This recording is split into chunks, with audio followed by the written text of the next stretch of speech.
Alright, good morning, everybody who's here. It looks like a whole lot of nobody.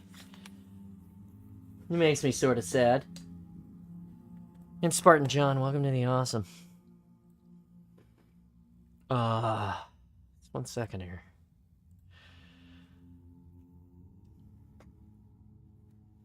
Would appear. La la la la. Face cam it is. Hey, hi, welcome. We got Thursday War today. And some coffee.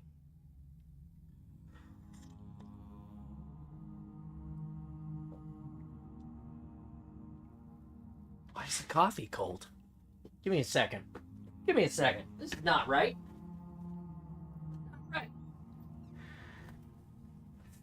Give me 1 second. I'm gonna make sure that I rectify the situation. I just brewed this coffee. It should not be cold. Just give me a moment.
Alright, I'm back. Some small snafu.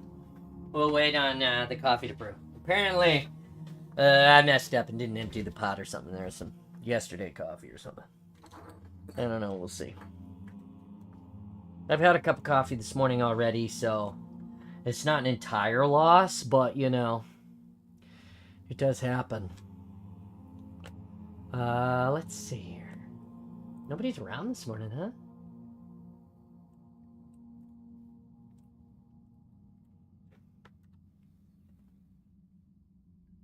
Nobody is around. Hello this there. morning. Hey, good morning. Good morning, Jimmy. Just waiting on coffee. Getting ready to start the awesome. How are you today?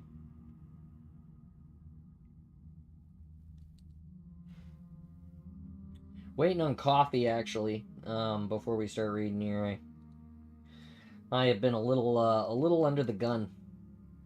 I had some unwelcomed, unwanted stress arrive yesterday. I'm not really sure what it was or what drove it, but it fucked me all up last night. I went to baseball practice. We canceled practice a little bit early. We only had 7 kids show.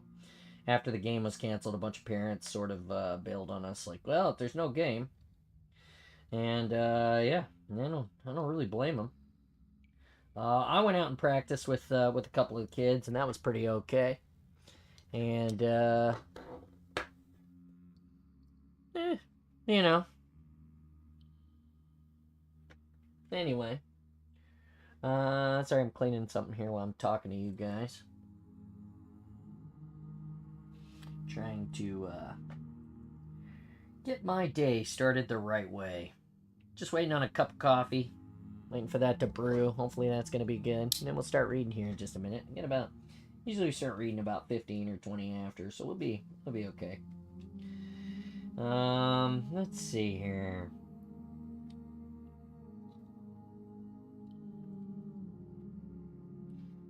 Yeah, hell, I don't know. It could have been because I didn't eat.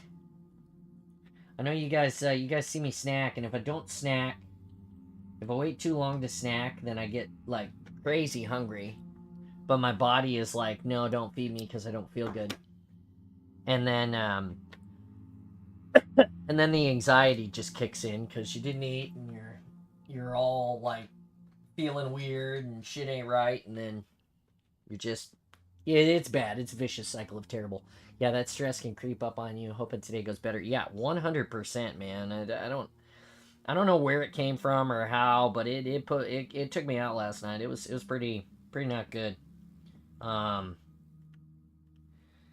and then let's see. I'm on a self-induced like cleanse for a few days, so I'm doing some work on myself and cutting some things out of my diet and out of my life, just trying to stay on top of my good habits.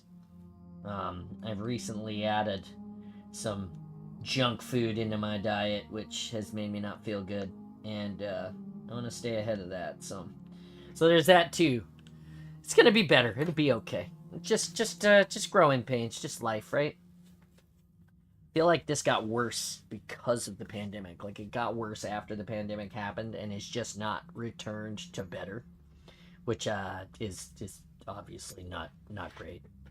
But it's okay. Like I said, life happens to everyone, and that's why we have good friends who hang out with us and support us, be part of our lives. Teach us, help us learn. Help us be awesome to each other.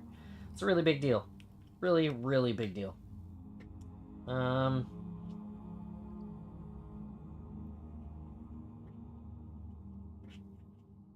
Hmm. Trying to think of anything else happened that was worth bringing up since I spoke to you guys yesterday. Hey, Kevin. Welcome to the awesome this morning. I'm gonna start reading here in a minute. Just covering the day and all of the things. You know how it goes.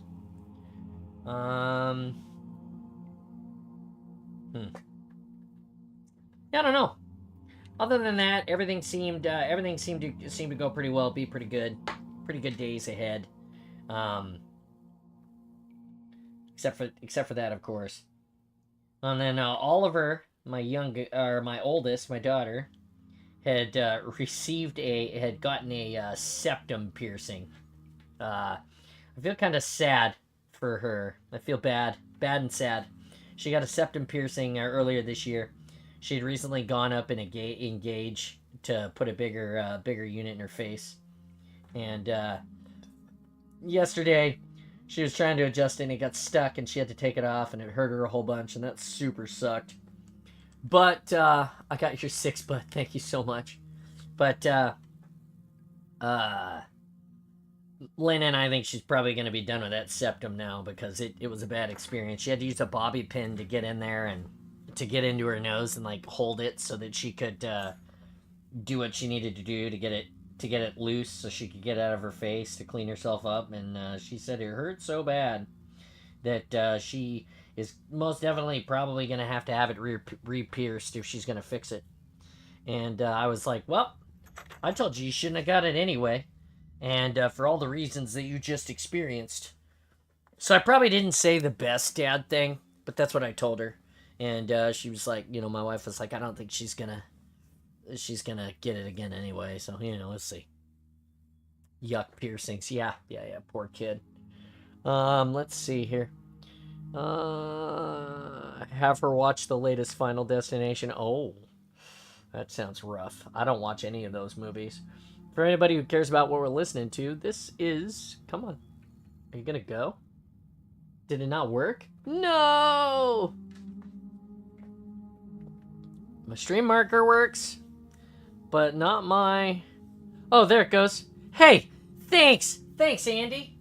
I was trying to get it to work, but apparently it's not. So we'll I'll have to have that. I'll have to look at that and have that fixed later. For some reason my stream deck is giving me the trouble. Try it again, let's see. Boop. What about this one? This one. Yep, none of them are working at the moment. Interesting.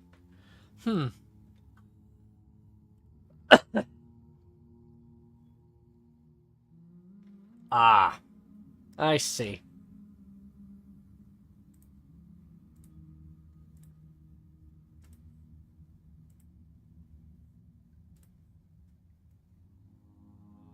Ah, yeah. So there you go. Anyway, thanks. Rumor Mega HQ in Canada is closing. Might be moving to Mattel USA. Oh, wow. Yeah, I watched this guy online called The Domain. He's pretty cool. He's been covering a lot of the Mega Blocks and stuff, so maybe he'll have some updates. Thanks, Jimmy, for those commands, buddy. For whatever reason, the Obs bot is being a butt today, so we'll see if we can get that fixed.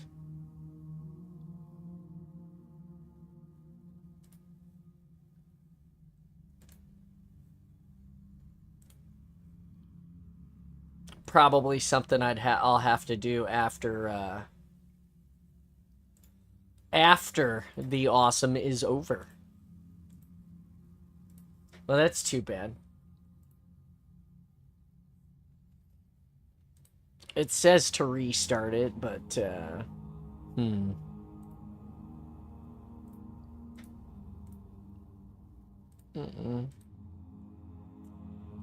Well, that's okay. We'll like I said, we'll get it all squared away. We'll get this party started. It'll be great. And yeah. I see what happened. There was a update apparently for the Stream Deck last night, so it's restarting now. We'll see what happens. Anyway, check out my friends. I just chatted with Simon today. That is awesome. I like him so much. He's such a cool person. Truly awesome, and a friend of the awesome as well. So you know that's hella cool. Sorry, just working on the Stream Deck here. It's being stupid.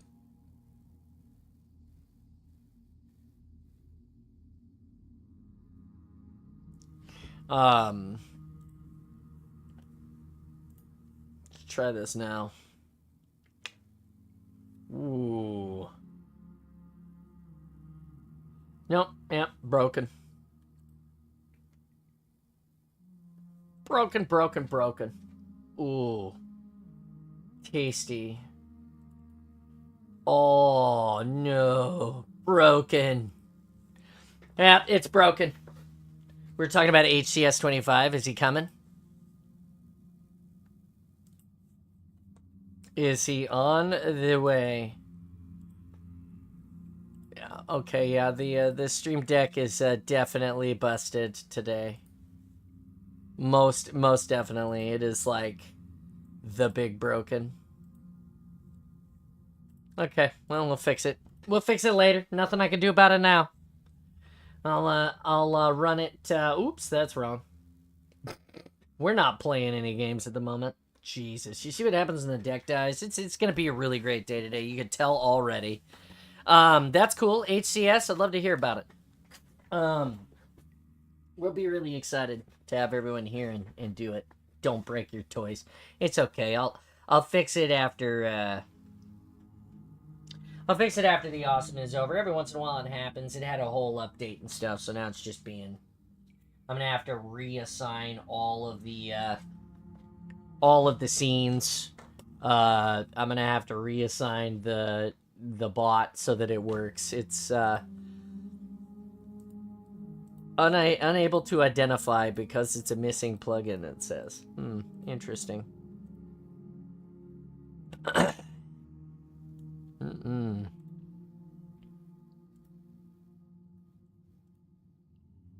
Well, bummer. Alright, well, I'll fix that later. Here we go. Here's the book. Thursday War. We're 21 minutes in. We gotta get going. I don't have a cup of coffee yet. I'm gonna get it. Here's the ship. Oh, God. It's gonna be one of those days already, isn't it? Xbox just dropped an update, by the way, so I'm gonna send that update while I'm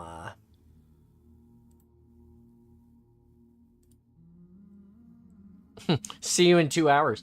It may be more than 2 hours at this rate. We're just getting started, so it's going so slowly this morning. But I will be on to play today. There's no practice tonight. There's baseball tonight. There's hockey tonight. We will be nice flannel, by the way. Thank you. I'm wearing my old school throwback Mariners hat in the teal, and I'm wearing my teal flannel. I get so many compliments on this particular flannel. I don't know if it's because of the color or because of the pattern, but all of the Mariners team flannels I absolutely love.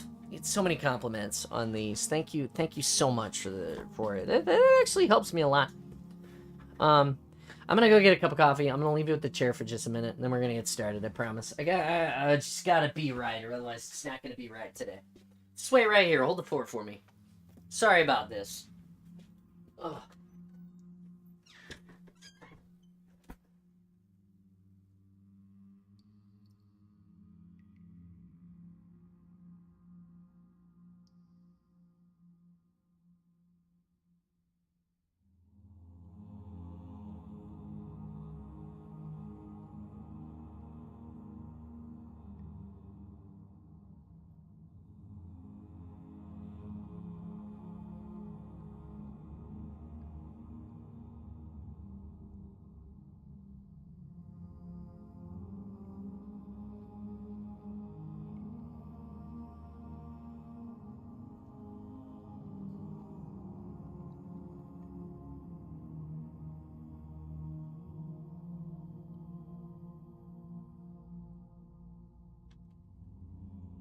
Alright, we're good. We got coffee now. It's gonna be manageable. The day all is not lost. That one works so well with your skin tone. Thank you so much. Like I said, I just really love it. Like, when I wear this one out in town, women that aren't my wife notice me and compliment me on my sweater. Or, sorry, my flannel, and try to, like, talk me up. And although I know that's not okay, I always tell them, I'm like, thank you very much. But my wife is like, I will break some legs. I love this one. I have 2 of these in my closet. That's how much I love it. Actually, I just bought a second one on accident. It's more realistically what happened. I thought I didn't have it because it was lost in the wash for like a month. Anyway, it's nice. All right, guys, we're going to finish this book, or we're going to go through the book. I should be lurking. Hey! Dynasty. How you doing, buddy? I'm having a good day. We're getting ready to read for a little bit. Thanks for stopping by. How's your stream been going? We're just getting started a little late today because, just everything is just out of place today. Just out. Just out. I went to bed last night at like 9 o'clock. It was terrible. Anyway, you know how it goes. Alright, here we go. Thursday War by Karen Travis. Here's the ship again for everybody that's new. We always show the ship so that we can edit this thing down someday so you can have the super cut of the readings, which people would probably like more if you could just listen to me read the story for 4 hours. Here we go. ON, IRF Trevelyan. Okay. If they were so smart, how come they couldn't make portals you could see? Maybe they could see them. They were aliens.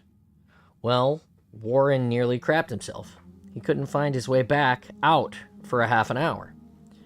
The explosive harness had many advantages, Jewel decided. As Prone strapped it to him for the day, a little looser so that it didn't chafe his neck, as he'd requested, the stream of human babbling outside his cell resolved into comprehensible language. So the humans blundered into these gateways too. It was a good question. Why did the Forerunners do this? Why can't we see the portals, Prone? Jewel asked. They're for us. We can see them. That makes no sense. There is no need, Prone finished, adjusting the harness, and stepped back like a seamstress checking the garment. The shield world has never been populated. The barriers are for maintenance access and can be sealed against contaminants. But you can change that. You can make them detectable. Change is not required. They are detectable. You and the humans can feel them. Huragok seemed completely obedient and passive, even timid. But Jewel now had occasional glimpses of stubborn adherence to conventions that the Covenant had been fully aware of. Huragok grew agitated with Forerunner technology when it was damaged.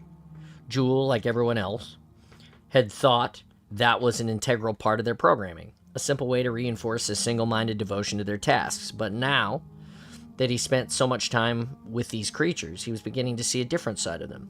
Obedience to the Covenant had been entirely incidental. It wasn't what they wanted to do, or even submitted to do. They had tasks laid down by the Forerunners, and their cooperation had only been given so far simply. It didn't substantially interfere with those. The thought made Jewel uneasy. There was a line the Huragok would eventually draw. He crossed it just once and been firmly and painfully put in his place.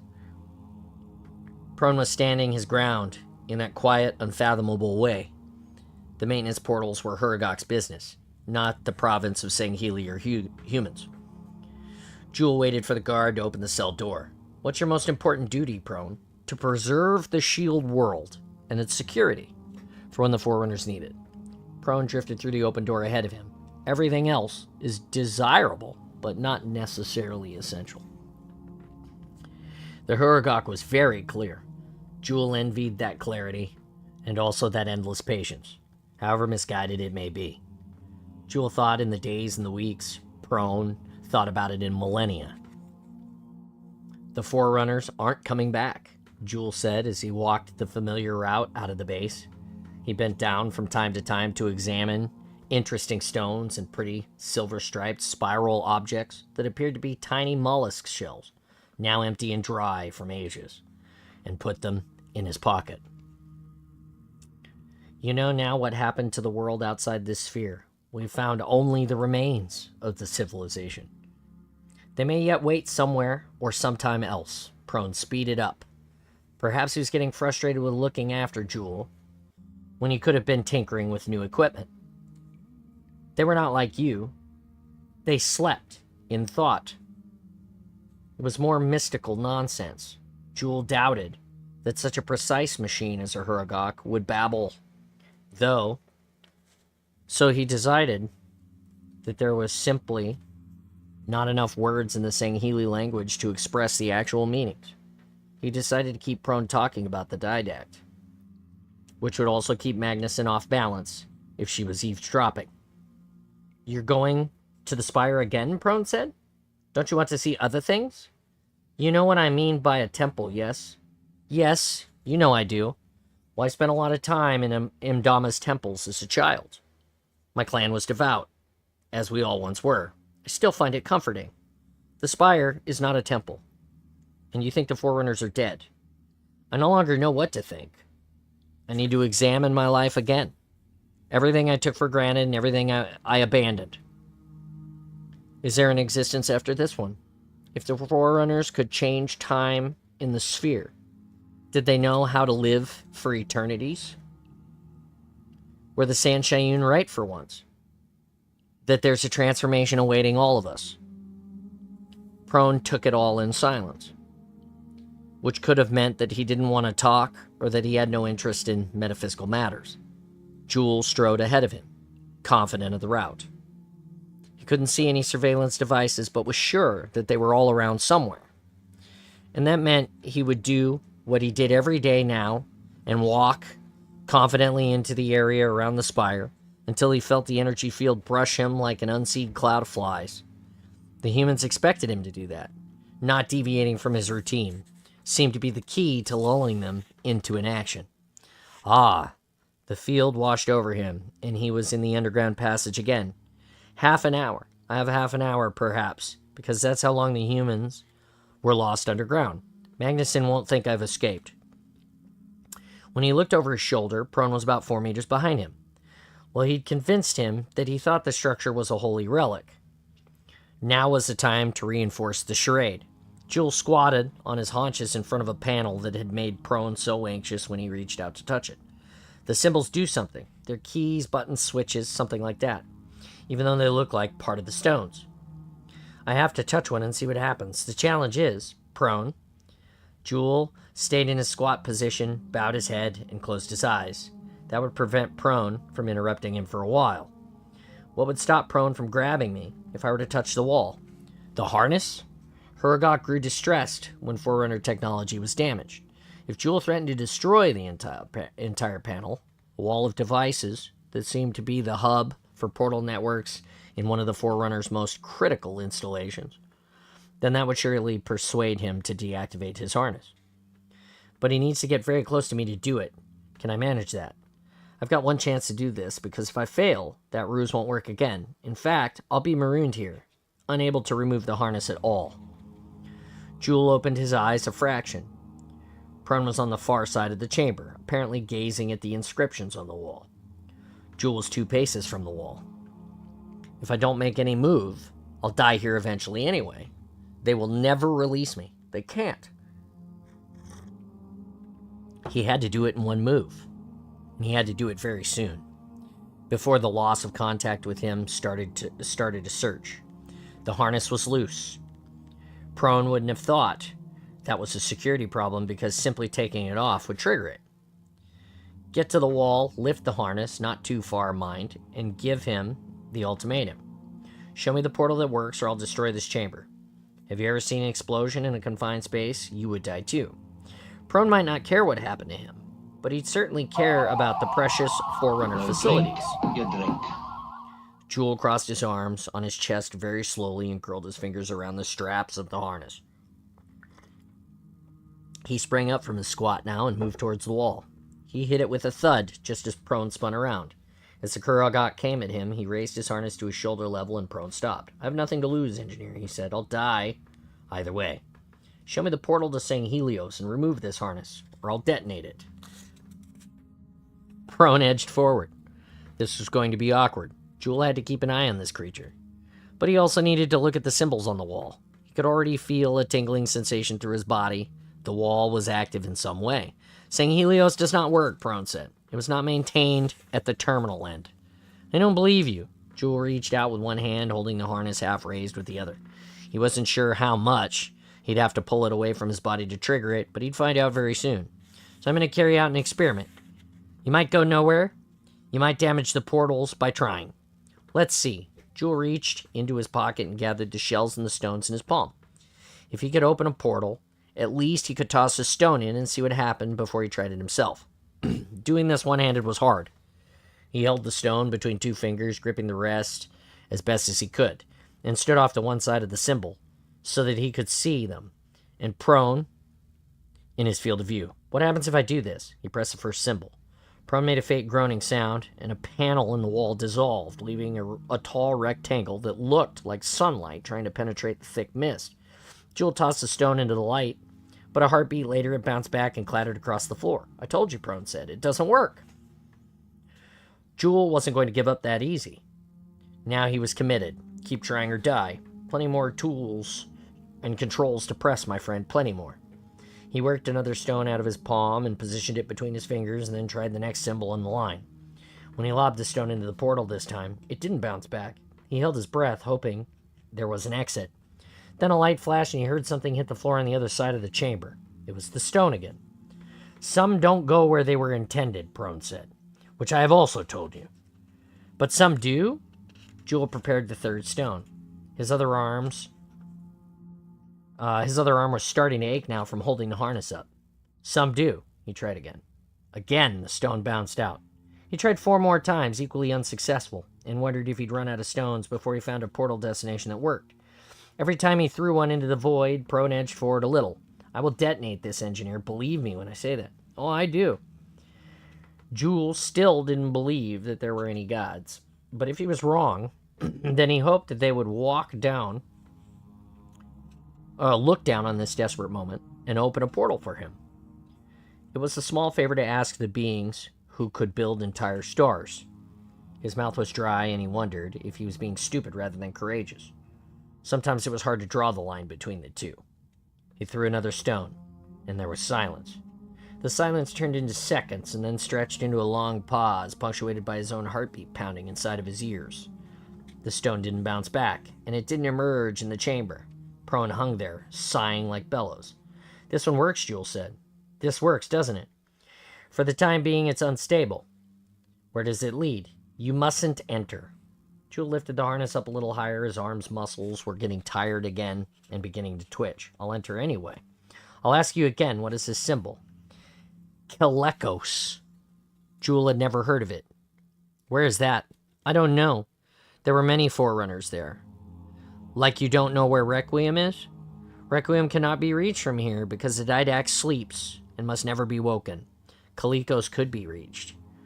If you can reach a place, we have no need to know its location. This terminal is for ingathering. Jewel is now beyond impatience with the Hurgok's half explanations.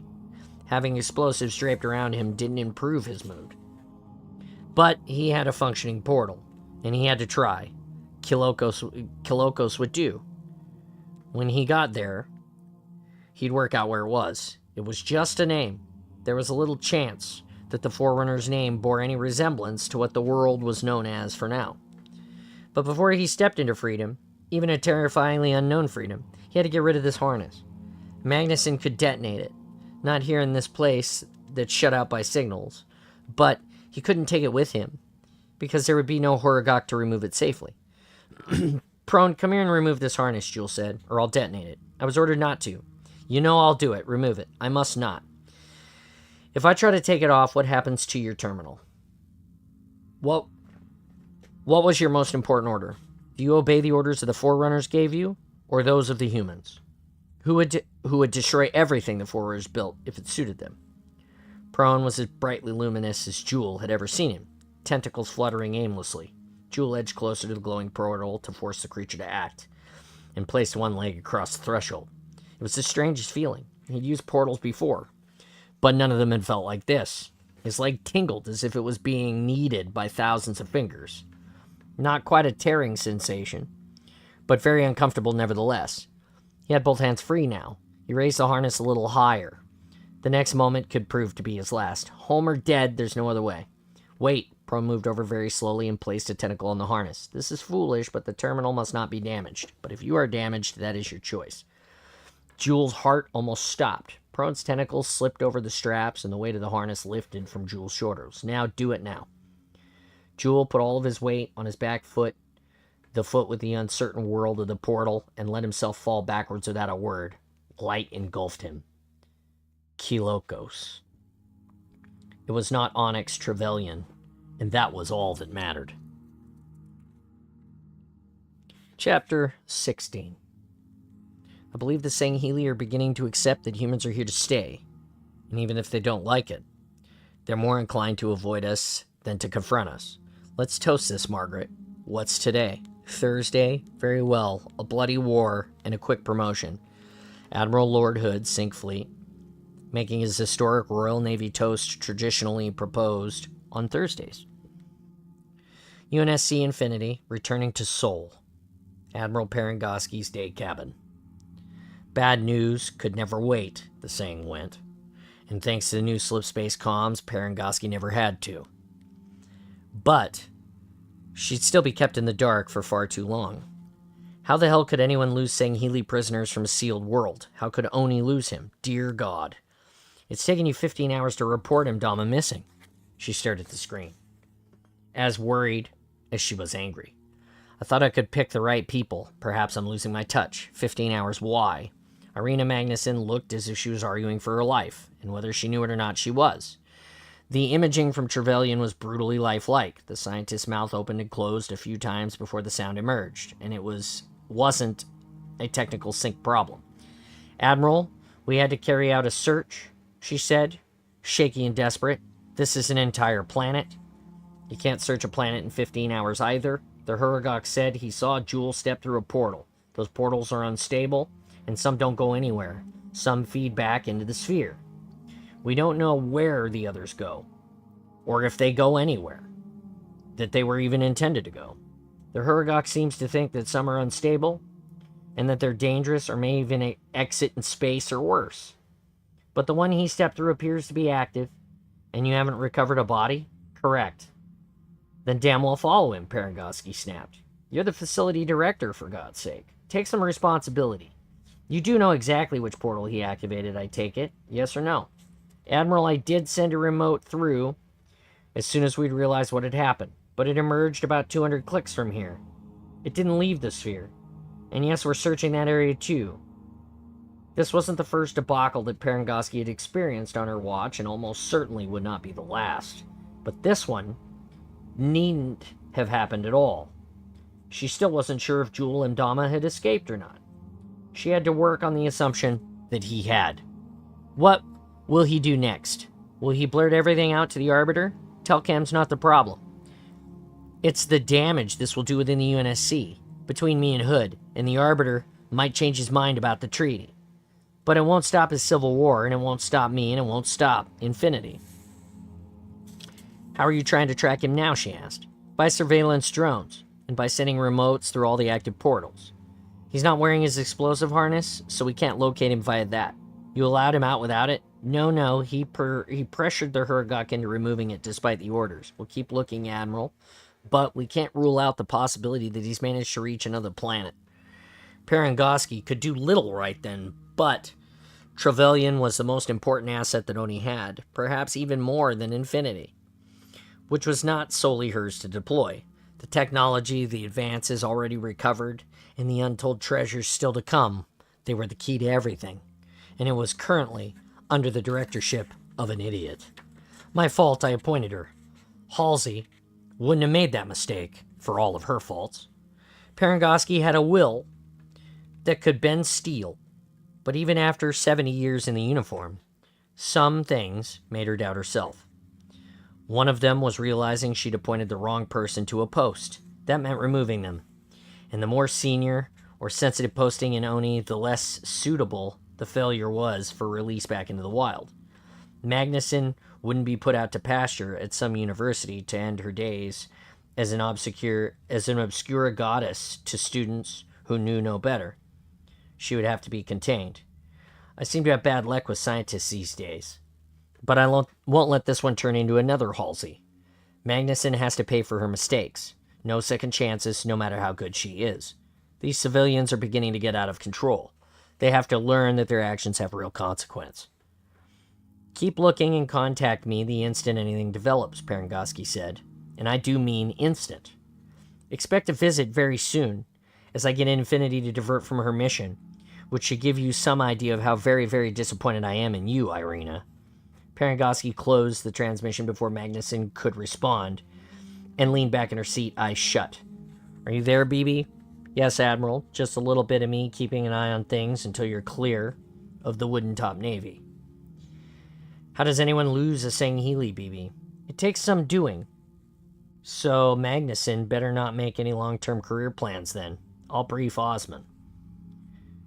I'd better move some listening posts closer to Sanghelios. If Jules survived the portal, he'll be headed back there. Or call home sooner or later. Well, I didn't leave some comms drones from Stanley's little day trip, but they haven't picked up anything from Jewel yet, he said. Looks like you need an AI of your own, ma'am, not a dumb one. No, BB, it's like getting a puppy. When you're at my age, you worry because it'll probably outlive you, and you don't know if anyone will love or care for it in the same way that you did once you're gone. Dumb works best for me now. I shall go dig up a bone and chase my tail then. No offense, BB, I prefer AIs to people most of the time. Come to that, I like puppies better than people too. Ah well, better go and ask Terrence if he wouldn't mind dropping me off at Trevelyan. Hood knew better than to ask Parangoski why she needed to divert. I wouldn't ask if it weren't important, Terrence, she said, playing the weary old woman card that she knew never fooled him anyways. But the director struggled somewhat. A research station the size of a warship is one thing, an entire planet is another. I'll have to put another management structure in place for these one-off projects, I think. As long as it's not something I said, Hood smiled. Are you sure you're not bored with this new toy, Margaret? Not at all, but I'm confident that she can do the job. So I'll get out of your hair. As Thursday wars go, that was very promising. I'd say she's ready for full deployment. Carpeting, Hood said. I'll be happier when everything's squared away properly. I take it the Arbiter's grateful for our help. I imagine you know better than I do, given your contacts. Still, not invited him for a 4-hour tour of the ship. I'll wait until the wardroom silvers have been polished. Well, thank you for the front row seat, Terrence. You really must visit Trevelyan soon, but not too soon. She had some cleaning of her own to do first. This was her second inspection of Trevelyan, in a painful contrast to the triumphant mood of the last one. She reassured herself it was still a gold mine of technology, even if it was secure, or not as secure as she'd first thought. They'd have to do something about those portals if the Huragok couldn't get them working, identify them, or shut them down. Then, she at least expected some cooperation on securing them. Magnuson's deputy, Hugo Barton, was 46, humorless, and a material physicist. He met Perengoski at the exit from the Sphere's external dock. "You still okay being bounced around in a warthog, ma'am?" he asked, jumping out of the driver's door to help her. He placed her hold-all reverently on the rear seat and gave her sidearm a sly glance. "No roads here, of course, but I'll take it slowly over the bumps." "I'll be fine. You think you'll be needing that pistol?" The sidearm really did seem to trouble him. "I'm 92. I can't strangle staff so well these days." "Think of it as a disability aid." The uneven ground was more like a vehicle test range, but she refused to wince. Whatever vehicles the Forerunners had used, they probably didn't rely on utility suspension that hadn't changed much in over a century. "Where is Magnuson now?" she asked. "She's with the Huragok inspecting the portal chamber." "One question, Hugo. First names start as we mean to go on. Get him on side." "Why did anyone think it was a good idea to allow a Sangheili free movement without an escort?" Barton squirmed. He didn't dive straight in to dig Magnuson's grave any deeper, with Perengoski rather admiring. He seemed more interested in the Forerunners. "We were monitoring him at all times, audio too, and all he talked about was where the Forerunners came from and whether they were really gods. So someone assumed that he was just another religious elite," she said. "And someone also assumed that the Huragok would follow any order?" "I have very little patience with assumption, Hugo, especially from scientists. I try not to make them. And nobody logged all of the portal sites first. I think this is going to take us years." "Then he should have been kept in his cell for years. I believe it was done to make him feel more amenable to cooperating with us and revealing more information. He wouldn't have had much to tell us. We should have terminated him when we first acquired him. This is my fault." "Well, at least we tested the GM Iricon. So that's something we've got in reserve. What's going to happen to Irina?" "How long have you worked for Oni?" 20 years. "Well, then you can't have failed to notice that I don't like avoidable mistakes, and I especially don't like mistakes that compromise me with the Admiral. Admiral Hood. What's the worst that can happen? Indominus shows up somewhere in one piece and talks? It'll be a spot with Hood. The Arbiter might kick off a war again, although Sanghelios is pretty fragmented at the moment. And he'll know we've acquired Huragok, although that might actually be another useful deterrent. Even so, I don't like losing prisoners. It was time to break the news to him. By the way, you're now appointed the director.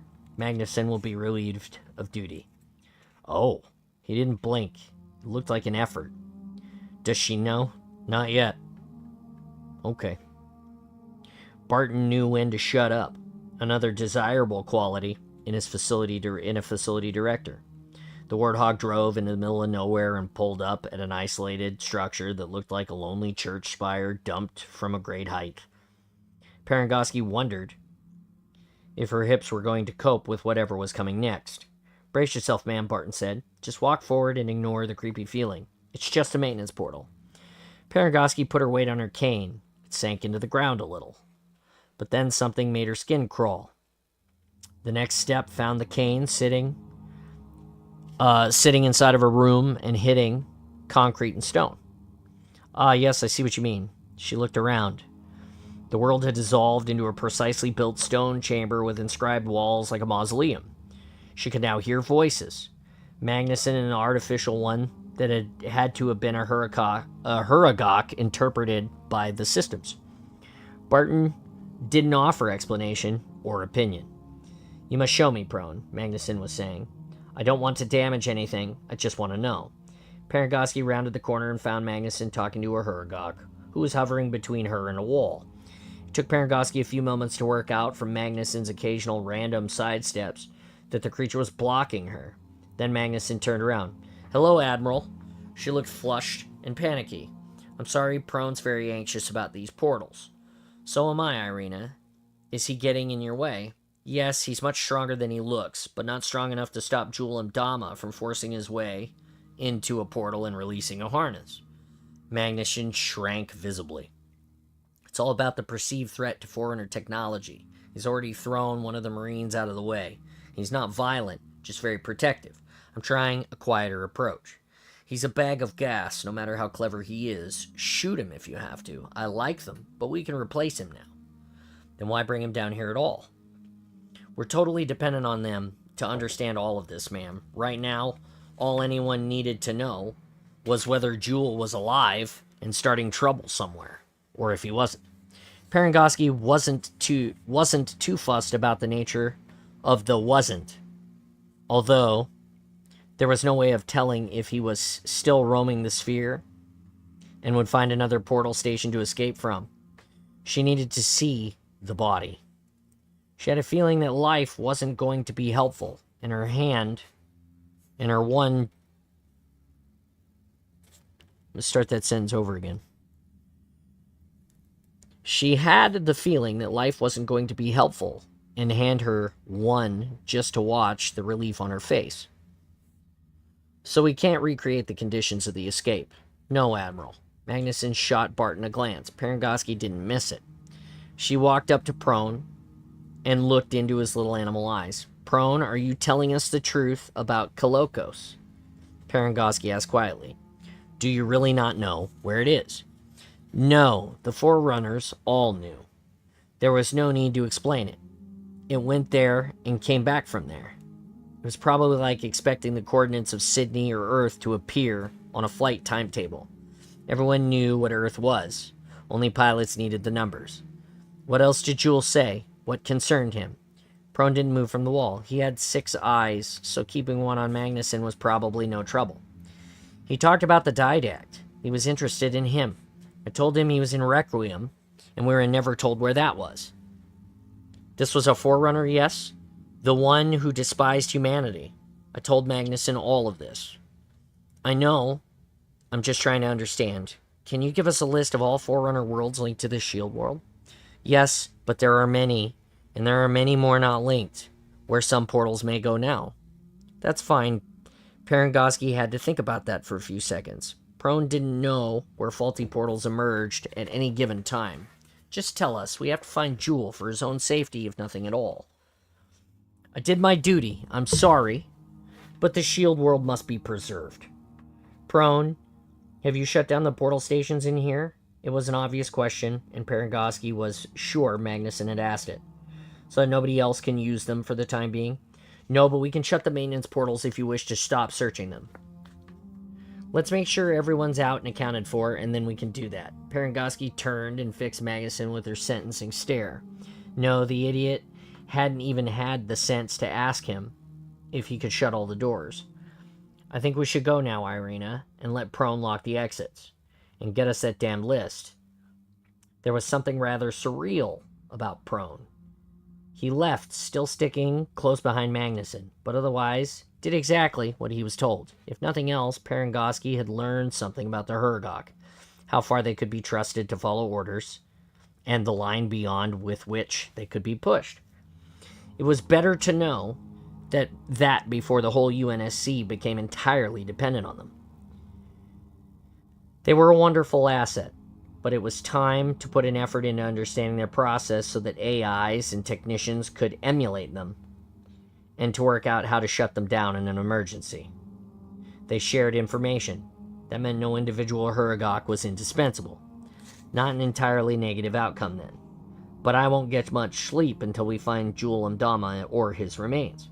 Parangoski walked into the main accommodations block with Barton, Magnuson, and Prone, and decided she was going to stay overnight. There was no telling when she'd get back here again, and she needed to cement her understandings with Barton. Can I get you something to drink, Admiral? Barton asked. We're pretty limited at the moment, but we can keep you fed and watered. Later, Parangoski was looking around for a Marine or two. She wanted to get this over with, minimum fuss, maximum speed. Excuse me for a moment, I won't be long.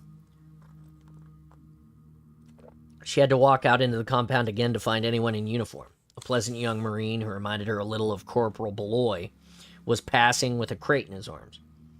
But he put it down and snapped to attention when she stepped out in front of him. "Marine, I need you to detain someone for me, please." "Yes, ma'am," he looked puzzled.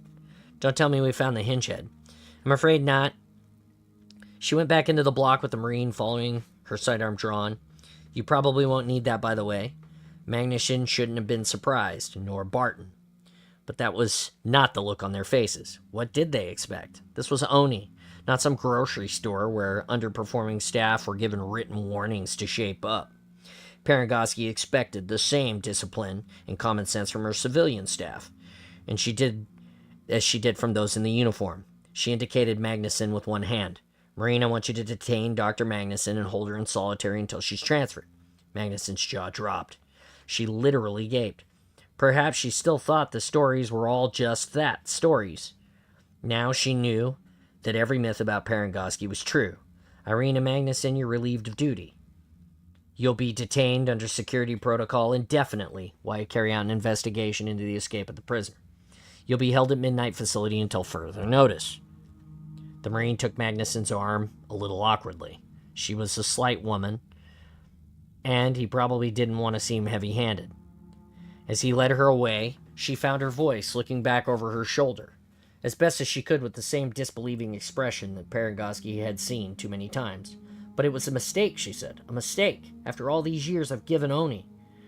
And what am I going to tell my family, Admiral? It was just a stupid mistake."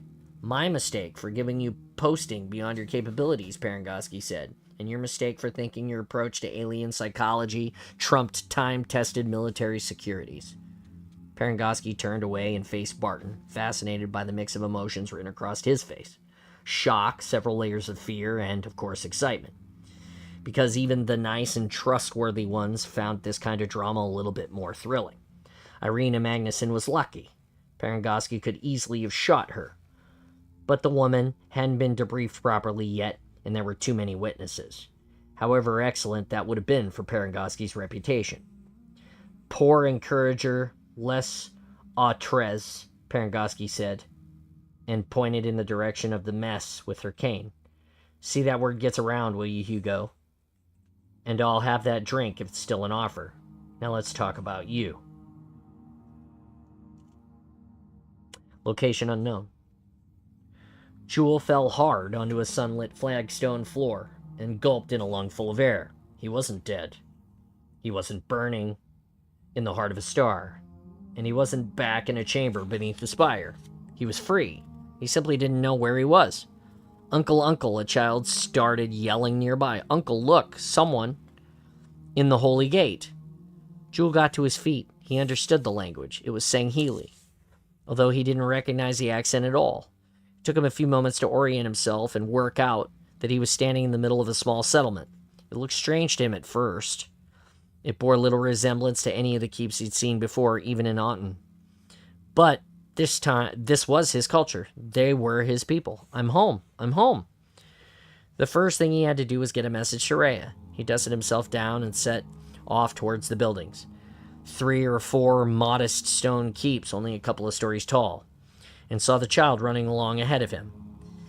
He must have terrified the boy. It was understandable. He'd apologize to the clan and explain who he was and why he'd come. But he'd keep his views of the Arbiter to himself for the time being. These were troubled times, and he didn't know where the lines were drawn in Sangheili's society following the events of the last few weeks. "I did it. I got home. Now I can warn those on Sanghelios who will listen to me about the true threat the humans pose, the poison they're spreading. And I still have my self-respect." But he had no weapon and no helmet. Perhaps the Kaiden here would lend him the equipment, until he was able to get back to Amdama. He was still some way from the nearest building when he saw 5 or 6 adult males rush out of an entrance carrying pistols, followed by a group of children who wouldn't practice weapons. It didn't bode well. Whatever side they'd picked in the Civil War, they seemed to think he might be on the other side. A reasonable precaution. He would have done the same if anyone had arrived uninvited in Bacan Keep. He made the only sensible move an unarmed warrior could, and stopped in his tracks and spread his arms to show that he didn't have any weapons. The small army bore down on him at a run. For a moment he thought they weren't going to stop. What had happened here? Why were they so agitated? He was alone and clearly unarmed. The warrior leading the charge slowed to a trot and then stopped 6 paces from him, aiming at his chest. Who are you, and why do you dare defile the holy gate? The warrior was battle-scarred and elderly. Ardolo says you stepped out of the sun. Answer me, because I want to know the names of the blasphemers I kill. I mean you no harm. Old Jewel wanted to do was contact Ray and let her know he was safe. He didn't care how much he had to grovel to get that favor granted. I'm Shipmaster Jewel Mdama, Bacan Keep, and I've been a prisoner of the humans. I have escaped. Here he picked his words very carefully, his diplomacy skills honed by contact with Telcam. These were clearly deeply religious people. The humans captured a temple site on another world, and the gods granted me the blessings of escape through a portal. I had no idea what would emerge here, but they delivered me safely to the faithful. He paused, looked from face to incredulous face. The children were gaping, nostrils flared, and jaws fanned open. Where is this place? I was told it was called Kalikos, but that was the Forerunner's sacred name for it. The elder lowered the pistol, but only slightly. This is Hesduros, and I'm Kaiden Panem. Where did you think this Kalikos place was? St. Helios, of course. It was the first time that Jewel had taken note of the fact that the landscape in the distance didn't look anything like he knew on St. Helios. It wasn't just the architecture. Now he thought about it. Even the daylight seemed a little different somehow. But I have no idea where the mercy of the gods has brought me. Our forefathers left St. Helios generations ago. Panem lowered his pistol, apparently satisfied that Jewel was either harmless or too mad to do any damage. We sent sons to war, but we have heard nothing for a year or more. A year? They didn't even know the Great Schism had happened then. And they would know nothing about the Arbiter's cowardly bargain with Earth. At least, he could count on their outrage. That would buy him some allies. The war is over, he said, temporarily at least. The Sanshayum abandoned us, and an Arbiter made peace with the humans. We fight one another now. But we should be fighting the true enemy only, humans. One of the males standing behind Panem leaned close to the old warrior to whisper something in his ear. Then Jewel realized everyone was looking at his belt. Why do you wear the holy symbols? Panem asked. Are you a monk? This was where things might get dangerous. There was no point lying, because Jewel wasn't devout enough to know the intricate detail of ritual that the monk might. Every word counted now. I had common cause with the servants of the abiding truth, he said. We rose up against the Arbiter, but I was captured by the enemy, and I lost contact with my brethren. I considered it a great mercy if you let me contact my keep. Panem and the man who'd taken an interest in his belt stepped right up to Jewel, but they still weren't looking him in the eye. It was the belt that riveted them. Panem reached out a finger, slow and weary, as if he was afraid that the belt would burn him. That, he said, is the symbol of the holy warrior who will come to the aid of the faithful in their hours of need. Jewel was so far out of his depth now that he wasn't sure if he genuinely found salvation, by a fluke or by existence of gods he hadn't begun to imagine, or if he was just talking himself into a grave. He'd never heard of this didact before the last week, and now the Forerunners seemed to be everywhere he turned. How do you know about the didact? Jewel asked. He was never spoken of on St. Helios. How do you know that's his name? This was his monument. His moment, his bargaining point. Because I've come from the heart of the shield world. And I've been taught by the Huragok who've maintained the world for hundreds of thousands of years waiting for Forerunners to return. Everyone was silent, even the younglings. The birds and the insects were suddenly the loudest sounds Jewel could hear.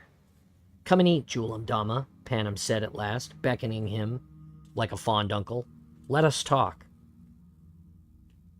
Hangar deck, Port Stanley, Venezia sector, 5 days later. Mal. Vaz tried not to laugh. Did you check the collar size?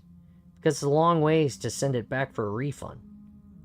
Mal leaned on the gantry rail, staring down at a new kit being uncrated on the deck below. He didn't even blink.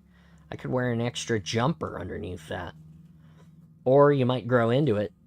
The prototype Mantis armor defense system had arrived, courtesy of the UNSC Fleet Auxiliary Replenishment Team. It stood on the deck, challenging them to come down and play with it. It wasn't exactly a suit. It was a bipedal battle tank. It had a heavy machine gun on one arm and a missile system on the other. Like some really, really ostentatious watch. It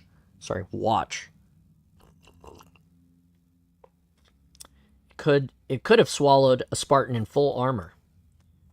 Adge and leaks drifted over the top of it, bright with excitement and curiosity. Hey, you two, Mal called. No, keep your tentacles off it, okay? BB, you better supervise them. I don't want them turning it into a microwave. I think it'd make a nice apartment block, though, Vaz said. Shall I cancel the order for camouflage paint? Now you're taking the piss. You wanted it. Now you've got it. There was no use for the Mantis on Venezia, although it would probably have fetched enough on the black market to let the whole squad retire to a private island in the tropics. The thing was designed to be seen and to intimidate. Vaz and Naomi needed to keep a low profile and somehow blend in. That was going to be the challenge in itself. Vaz ran his hand over his chin and checked that he had the right degree of stubble and gestured 5 minutes to Devereaux, who was sitting in the tart cart, open bay door, swinging her legs. Don't worry about Naomi, Mal said, reading his mind. She'll keep it together. Just settle in. Think like the local scumbag community, and don't try to fight the war on your own. We'll relieve you in a week. Just gather your intel. I'm not worried about her keeping it together on the mission. I'm worried about what it'll do to her. Worry about trying to look like a couple of regular sociopaths, okay? Mal leaned back a little to make show of inspecting him. The Russian gangster look is very good for you. Footsteps clanged in the metal walkway behind them. Too light to be Naomi, and the wrong pace to be Osmond. Vaz didn't look around until Phillips joined them on the rail and gazed down at the new Mantis. That's not very stealthy, he said quietly. So where are we going to use that, Vaz? No idea, that's Mal's problem. Any news on Jewel? Phillips shook his head. He looked pretty grim for once. Not a word. But you know, that call I promised to make for him about his wife? Finally got word back via telcam. You asked him? No, I'm not that stupid. He'd asked me about Jewel when it all got kicked off, remember? So I asked him if he'd found him yet. And he said no, but that his wife had been killed when Cleansing Truth was shot down. Christ, Vaz said. Bad timing. Exactly. So if Jewel's alive out there, and he's found out, I'd brace for more trouble. He's just one hingehead, Mal said. If he didn't end up ported into some asteroid or something, then he's still alive. He'd have hooked up with Telcam by now if he wanted to. Yeah, well, I've been through all of that with Parangoski, seeing as they think I knew him best. Jewel knows where. Telcam's getting some of the equipment, so my money is on him going in alone, like some avenging superhero. Jesus. Mal folded his arms on the rail and leaned his head back on them. I hope Parangoski kicks some ass over this. Dr. Magnuson has been replaced and has vanished from Oni, as you'd expect. Ass is encased in concrete, then. Vaz carried on, staring in glove silence, wondering just how bad it might be if Jewel showed up on the Hingehead's chat, accusing Oni of fueling the Civil War. But they didn't have chat shows, and he'd probably take action rather than sit around bitching about it. Eventually, Naomi came down the walkway, and Vaz turned, inspecting her new civilian rig. So she asked, hands in her pockets. She might have passed for a colonial refugee in a very mixed crowd. The slightly threadbare gray parka came out to mid-thigh length, and actually made her look a little shorter. With the faded camo pants and frayed rucksack, she didn't look very Spartan at all. And now she was wearing regular boots. There wasn't such a big difference in their heights, perhaps just 15 centimeters, with this thick-soled combats. Maybe she could have dyed her hair, but there was something she could do about her posture and gait. She moved like a highly trained special forces soldier that she was. Slouching and scuffing along just wasn't in her toolkit. It wasn't in Vaz's either. They were deserters, if anybody asked. There were plenty of colonial militia and other armed units that had fallen apart. Vaz was pretty sure there were UNSC deserters too. "You'll do," Vaz said. He wondered how old people would think she was. The sun had never had much opportunity to give her any wrinkles, so they might pass as a couple. How about a cap or something? You think this is a bad idea? I think it's a risk, but then neither of us is any good at this going gray thing. You know, looking inconspicuous. We'll have to settle for criminal or thuggish. I can do thuggish. Okay, I'll do criminal, but the only civilian headgear we've got is a brush hats. Scarf. Vaz leaned over the rail. Dev, have you got fabric in your box of tricks? What, because I'm a girl? Devereaux called back. You think I keep a sewing box? No, but you've always got a clean rag in your tool locker. Okay, let me check it out. BB drifted up from the deck and hung in front of the gantry. You're going to miss the Mjolnir, aren't you? And me. I'll manage somehow, BB. Mal rippled his fingers in a little mock wave. Bye-bye, you two. Be good. No fighting. Devereaux dug out a 50-centimeter square of grayish polished cloth and handed it to Naomi.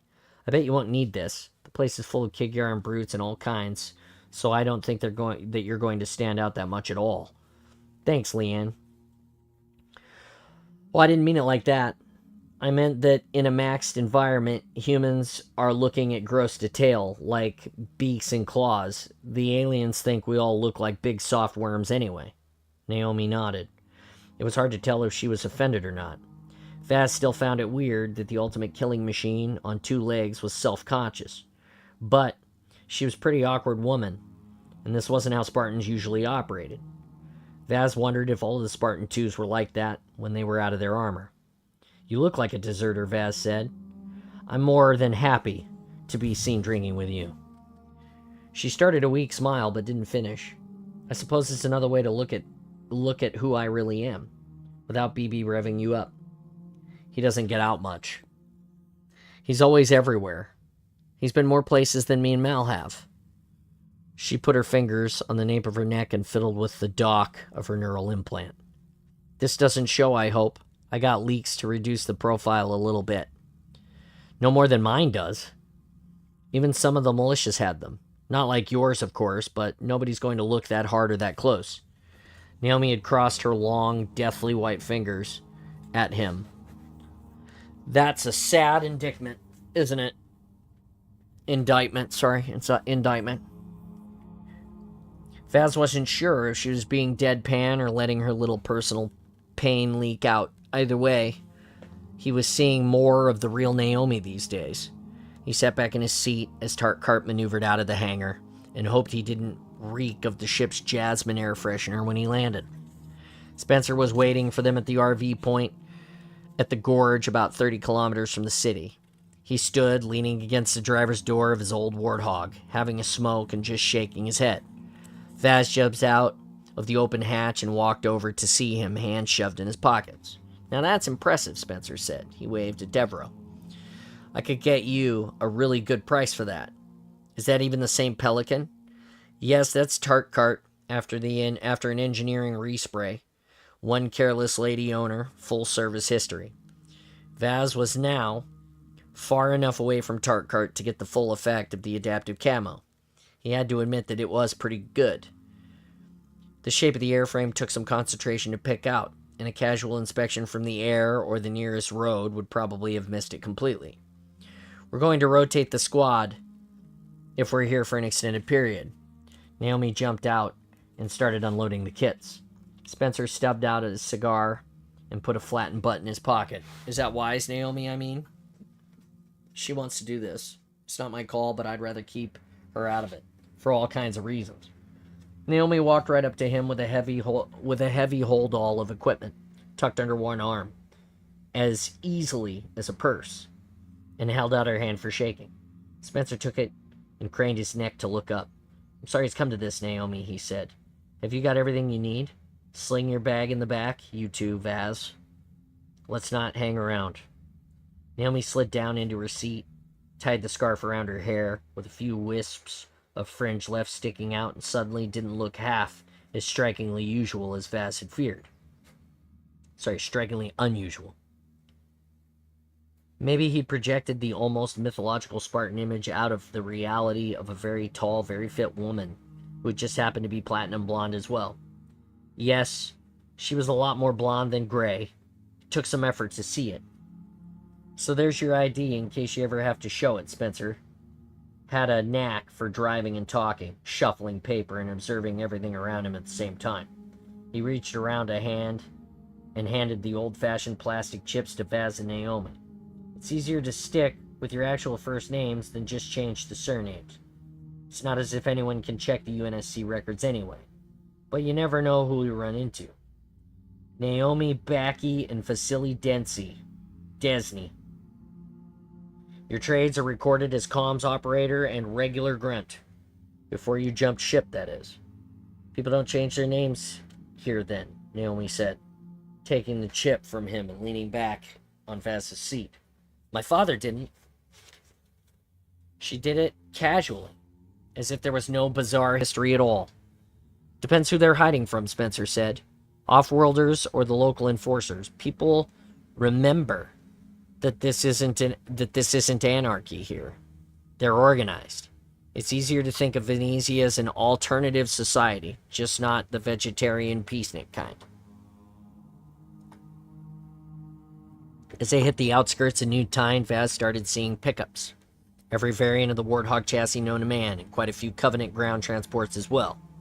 He passed the amazement stage on his last visit, short as it was, but Naomi murmured occasionally in a quiet surprise. Damn, looks like all those brutes, she said, and jackals. It was a small colony like hundreds of others had once been, except it had a huge amount of firepower and a population of miscreants and misfits from the last 4 species. The city was a regular-looking place with decent buildings and office blocks, and not a scrap of battle damage. Gun batteries had sat at some of the intersections. Spencer pointed out landmarks and interesting features as a tour guide. And that's the sewage company over there. Yeah, the war pretty much passed by them. Spencer paused for a red light. Vaz wondered if they had proper renegade traffic cops to police their renegade society. There was a kind of mirror world feel about the whole setup. It was the previous war that was still gripping their proverbial shit. But you know that well enough. Have you got a picture, Naomi asked. I'm sorry. Have you got a picture of my father? I don't remember what he looked like. Spencer looked only slightly uncomfortable. Back at the house, he said, I'll show you his file. I'll apologize in advance for any unflattering notes I may have made in it. It's okay, she said. No need to spare my feelings. I'm still working out where they are myself. Spencer's house was one in a row of single-story buildings on an industrial estate across on the other side of New Tyne. He parked the Warthog on the cracked concrete drive and went to pick up Naomi's holdall. Whoa, she said, leave that to me, it's heavy. Don't show the world just how heavy before I pick it up. She heaved it out of the back without a visible effort and took it indoors. Vaz followed her and slid past her in the central passage that divided the house in half. In here, he said. It was a dusty back room with a couple of bunk beds in it. When she put the holdall down, it made a loud thud. Your room. I'll take the opposite. Spencer got an ops center in the basement. Spencer stuck his head through the doorway. Bathroom's on the left. Care to come down to my salon and inspect my etchings? Mal said there was coffee. Vaz unzipped his holdall and looked and took out a can, courtesy of Sinconi, Jamaican. I could fall in love with Big Maggie if she was 40 years younger. Hell, even 30. Is it poisoned? Possibly, but it's good. Naomi looked around the basement like a prospective buyer deciding this wasn't quite the place she had in mind. She pulled off her headscarf, wandered around inspecting the comms equipment, and then flopped into one of her scuffed leather armchairs. Spencer loaded the coffee machine and rummaged for a data pad. Here, he tapped it a few times, then held it out to her. Stefan Senska. Vaz felt he should have looked away for the simple courtesy, but he had to watch her reaction for his own peace of mind. She would react. Emotional bombshells usually caught her for a split second before she fixed her expression into the unflinching neutrality. This time, the only sign that something was getting to her was the slight flare of her nostrils as she breathed in slowly. She stared at the datapad, but didn't blink. Then her eyes moved from side to side, not like speed reading, but fast jerks. She was looking at his picture and trying to remember. This was her father, maybe more than 30 years older than the one she had last seen. If she remembered that face at all, eyes didn't change though. The skin around them got creepy and lined, but Vaz knew that she had to see some familiarity inside of those eyes.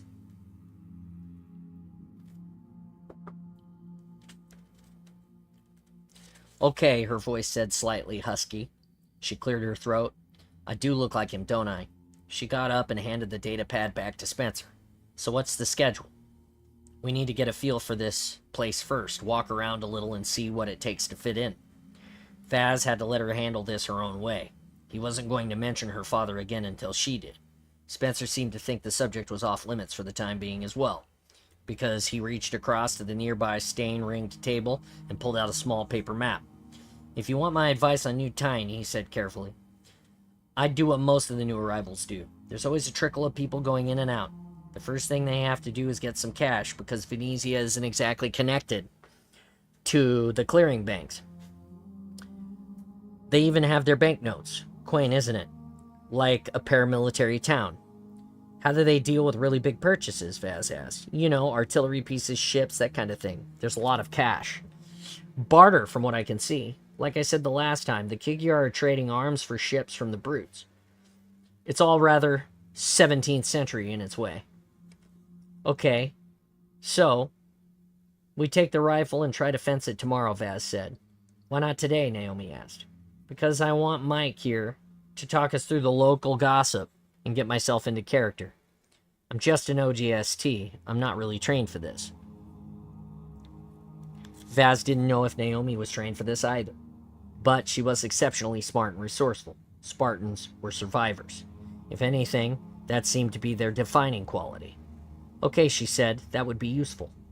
Spencer spent the rest of the day marking bars and shops on the map, the regular places where people did business. By the end of the day, they drank a lot of coffee, eaten a large can of dubious processed meat that had no fibrous texture at all as far as Vaz could tell, and agreed on a plan for Vaz and Naomi to visit the street where most of the arms dealers hung out to sell some of their tagged UNSC rifles that they had brought along. An MA5B. It was a good way to inject a marker into the system and to begin merging into the naturally wary community. Vaz lay awake that night expecting to hear Naomi pacing the floors of her room, but there was just an occasional snore that he could hear just as easily coming from Spencer's bedroom. He didn't get up to check it. The next morning, Spencer handed Vaz a wad of rather well-printed bank notes. Yes, they were real, old colonial credits with a distinctive smell. And a set of keys. Don't crash this, Spencer said. If I have to buy any more vehicles, people are going to start wondering if I'm really just an electrician after all, and I don't get pulled over for a traffic violation. I mean it. Stick to the speed limits and stop at the lights. Even the Kigyar do it. He opened the dented, rusty garage door to reveal an even more dented, rusty hog. The colonies ran on them just like UNSC did. Vaz tossed the keys up and down into his palm. I'm on my best behavior, he said. I don't want anything going wrong, least of all with Naomi around. Spencer raised an eyebrow. Still no sign of Senska. I can't believe he picked now to skip town for good. So he's off somewhere, having talks or doing business? He managed not to say nutter or scumbag. Yeah, I know. She doesn't need any more upsets, does she? Naomi didn't give the impression of a woman in pain. But she had a job in her mind, and she seemed to be able to shut off anything, as long as she had an objective. As Vaz drove off, she leaned back into the passenger seat, arms folded and eyes narrowed against the breeze from the open windshield.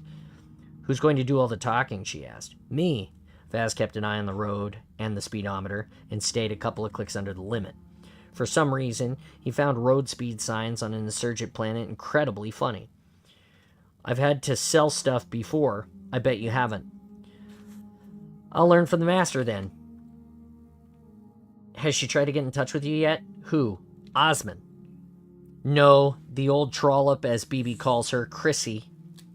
No, and I don't even notice now. Don't be tempted to take her back. It was odd to hear Naomi being chatty, but she might have been trying to relax so that they didn't look like two Oni operatives on a job. Vaz took it at face value. You sound just like Mal, he said. She was only unfaithful to me once, though, with the crew of the Implacable. Naomi laughed. She did have a sense of humor, just a sporadic one. Vaz tried to stay in character. I'm a deserter. I'm an ordinary guy, UNSC deserter who is trying to steer clear of military police. Christ, what should I call them? Red caps? MPs? Mal calls them crushers. Reggies. Vaz was suddenly terrified of blowing his cover with one badly chosen bit of slang. I'm a deserter. I walked off with a few rifles. My friend here is also a deserter. By the time they found the dealer's premises, Vaz believed himself. He was that deserter, and he felt furtive and haunted. It felt like a lot of working for Oni in a very hostile environment. As he took the blanket-wrapped rifle out of the back of the Warthog, he saw Kigyar pass in a truck and give him a long, beady-eye look. For a moment, he thought he recognized him, but then he remembered that he hadn't left any Kigyar alive on Reynes to identify. He walked into the warehouse with Naomi beside him. He hadn't checked how much hardware she was carrying under her parka, but she'd have at least 2 sidearms. The place was dimly lit and stank of fuel. What do you want? A guy in his 30s, wiry, dark-haired, clean-shaven, sat on a crate with a metal bowl between his feet, soaking machinery parts and some solvent or other. He shook his hands off and wiped them on a rag. Vaz hoped he didn't smoke. I've got a rifle I need to sell, Vaz said. The good guy stood up. Why do you need to sell it? Have you shot someone with it? Yeah, lots of hinge heads. Here we go. Can't back out now. I left the UNSC in a hurry a while ago, and I just happened to take my weapon with me. Now I need some cash. Well, both of us do. We didn't fill in our PVR forms before we left. The guy looked Naomi up and down. It was impossible to read him. Naomi stared back, dead-eyed and unfazed. Vaz reminded himself that even without the Mjolnir, she was intensely strong and could take a lot more damage than a regular human. Vaz unwrapped the MA5B and held it out for the guy to look at. Properly maintained, Vaz said. And tagged, so we can track the supply chain when we need to, obviously. The guy's eyes lit up just a little. Not so hard to read after all. He took it and tested it with exaggerated clicks. 700, he said. 1,000. 800. 9. Don't push your luck, Ivan. 850. 875. The guy paused and gave Vaz the evil eye. Vaz had seen a lot worse back home and responded with his best Russian mobster stare. The guy sighed and reached into his back pocket. Naomi drew her pistol. Whoa, babe, he said, holding up both hands. He clutched a wad of grubby notes in one. I'm not the MPs. 875. Naomi held the weapon on him for a count of 2 before shoving it back in her coat. She blinked a lot. If she was trying to act like a jumpy deserter, she was giving a first-class performance. Vaz stood there and counted the notes carefully, as the man who hadn't had a square meal in a while and needed every buck. Thanks, he said. I'm always in the market for UNSC kits, the guy said, and small vehicles and vessels up to troop carrier size. Vaz thought of the hinge-head spirit that he, Mal, and Manny had hijacked and left on Criterion.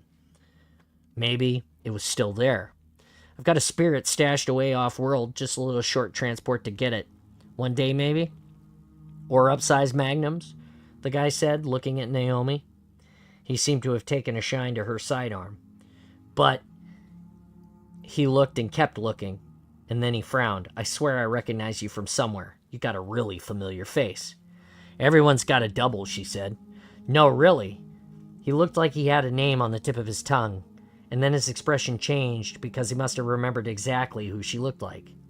This was practically Arms Dealer Row after all. Hey, it's okay, any time. Some of my best customers are UA. Vaz shoved the cash in his pocket and walked out as convincingly as he could. Naomi didn't say a word until they got back to the Warthog and were halfway down the road. I wasn't prepared for that, she said. You weren't? This is a small town. Well, a very tight-knit community anyway. Okay, let's park up somewhere and think this through. Vaz spotted a big open parking lot and he pulled in. It was the intersection with the main road into town, and there was a lot of other vehicles lined up in orderly rows, which didn't make sense until he looked around and saw a hot food stall doing a brisket trade on the opposite side. He watched the traffic rumble through the control lights, trying to work out what to say. It must have been a good 15 minutes before he spoke. Naomi didn't seem in a hurry. She was just staring at the traffic. He has to know your dad, Vaz said at last. But even if he mentions you to him, your dad's never going to think, oh, that's Naomi. She's not dead after all, is she?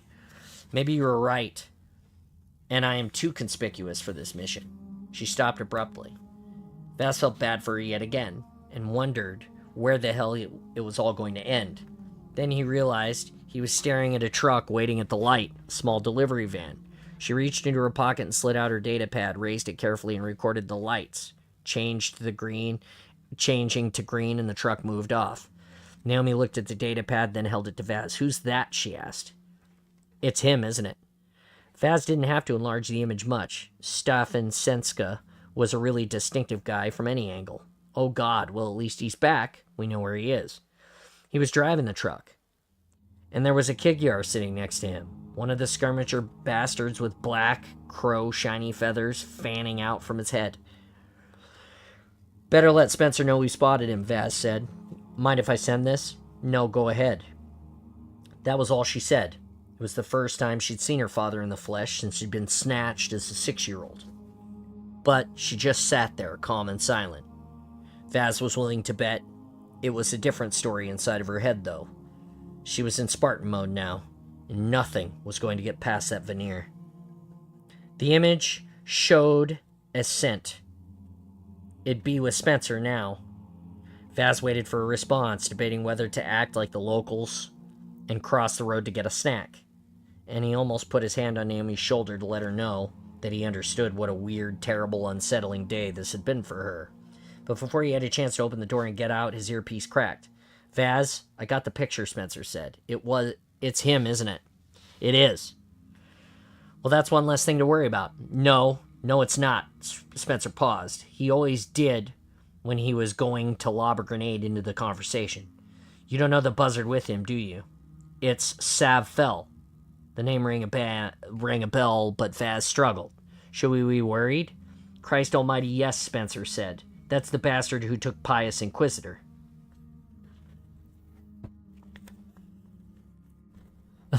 Panem Keep. Hesduros. Things were finally beginning to fall back into place for Jewel, albeit in ways he had never expected. He didn't have a plan beyond regrouping at Bacan Keep, but that was a minor miracle in itself at the moment. He had beaten the most devious humans at their own sly game, and it gave him hope for the future. He understood them now. He learned from them, and the Sangheili would end up like those Hittites that Phillips had talked about. Understanding the enemy was powerful as a plasma weapon. Now he had to learn to understand these colonial Sangheili well enough to get them to help. They were untamed by the political intrigues back home. He had hope. Kaiden Panom. I have to contact my keep, he said. My wife will be worried. I was taken prisoner a season ago, and she has no idea what has happened to me. Can you send a message to Sanghelios? Panem gestured imperiously to one of the children who was still milling around to catch a glimpse of the stranger who'd stepped out of the holy relic. Illic, find a communicator that works. Hurry, bring it to the shipmaster. Panem was walking beside Jewel now, in an excellent mood. We seldom make contact with the old world. We'll gladly fight for the gods, but we prefer our own company now. To think that you made the holy gate open for you. We've touched it many, many times and felt its power, but nobody has ever passed through it. Nobody. This is something of a miracle. An omen. Prone had been right about the unstable and intermittent connections. Jewel realized he was lucky to survive the transition. He really could have ended up dead. Perhaps miracles do happen. Or the bold made their own miracles by seizing the chances. Humans might not have even realized that he'd escaped yet. Who could he trust now, though? Telcam was in his pocket, or in the pocket of the humans, whether he realized it or not. Part of their convoluted tribal politics. The Arbiter was plain an unalloyed collaborator. Jewel had to create a third force on Sanghelios. And when I expose the truth about the human strategy to keep us fighting one another, patriots will rally to my cause.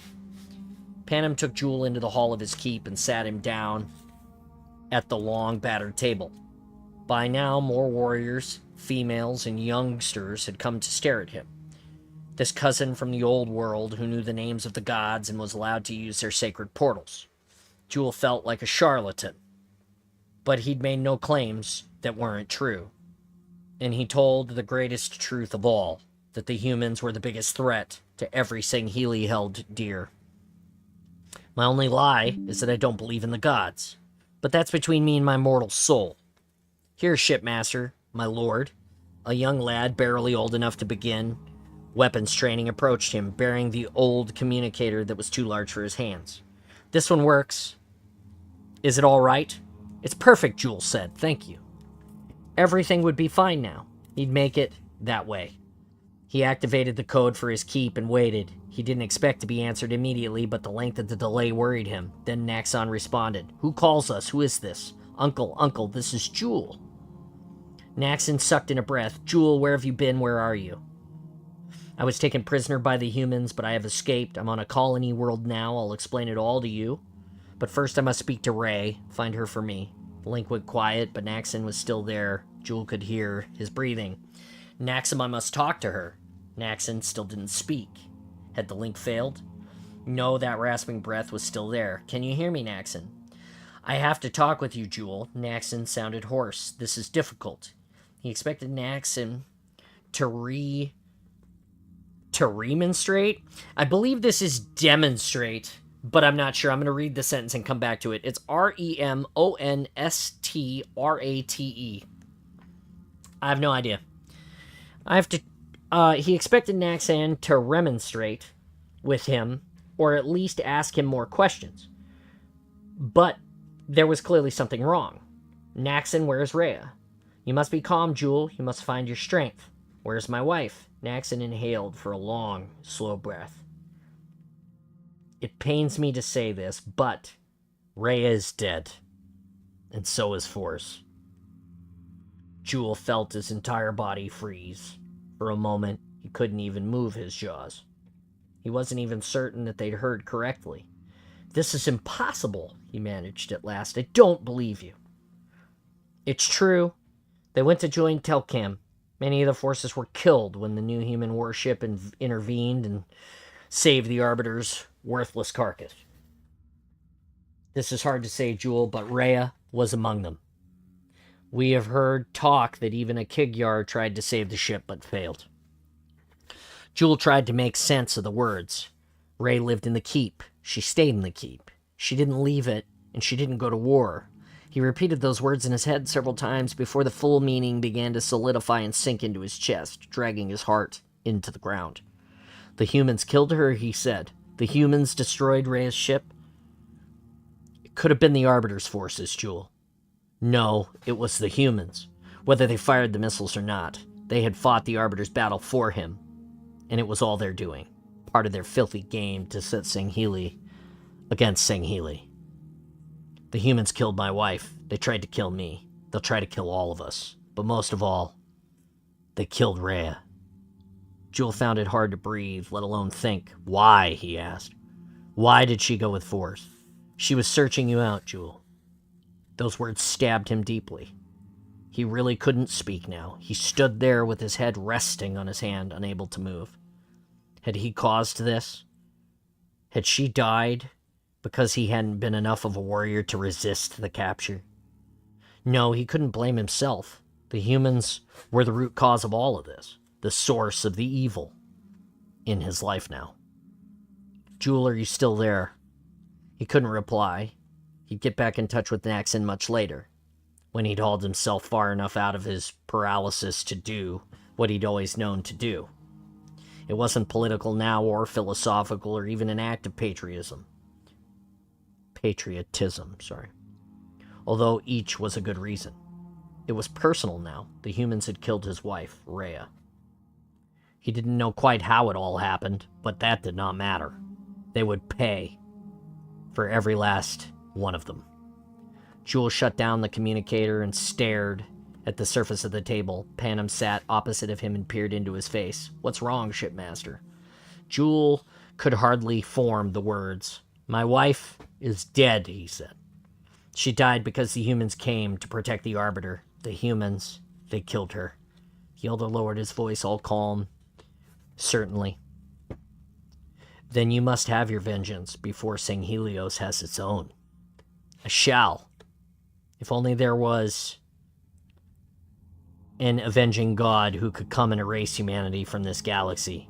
Jewel would gladly have become a monk if that kind of miracle would be persuaded to happen. Rhea's gone. Rhea's dead. What will I do without her?" He felt his hands shaking. The shock wasn't receding, but now getting worse, and he remained calm. If the situation had been reversed, Rhea would have been in control of herself and thinking only of this clan, however much she grieved. "She thought I was the fool to follow Telcam, and she was right. I'm so sorry, Rhea." His sons would be distraught. He couldn't even go to comfort them. He got up and walked to the door, desperate to be alone for a moment or two. "I must get some air, Kaidon," he said. "Forgive me. I'll be back when my head has cleared." Jewel still had no faith in the gods, but Forerunner ruins always seemed to be the best place for private contemplation. It was the habit and indoctrination of childhood. He knew, but that didn't make it any less comforting. He walked back across the fields and sat again in the shade of the stone walls, where he'd made his undignified entrance from the unstable portal. He leaned back against the block, staring at the horizon, but not really taking it in. There was a real pain in his chest now, no illusions, just grief, and it hurt. It would only get worse. She's gone, and it's not fair. She did nothing to deserve it. It was another reason not to believe in the gods. Either they let terrible things happen, or they were so callous that they cared nothing for the creatures they created. He refused to worship them now. He wanted them only to exist, though simply to scream his pain and outrage at them. It wasn't going to happen, though. He sat there for a very long time, watching the shadows slow track across the grass, going through an agonizing and unending loop of realizing that Rhea was now gone forever. As if he forgot the terrible news one second and then remembered it, brand new and fresh the very next, and it wouldn't stop. He wanted it to stop. Eventually he found himself looking at the symbols carved into the walls again. It was a strange time to find he was starting to recognize Forerunner symbols a lot more easier now. There it was.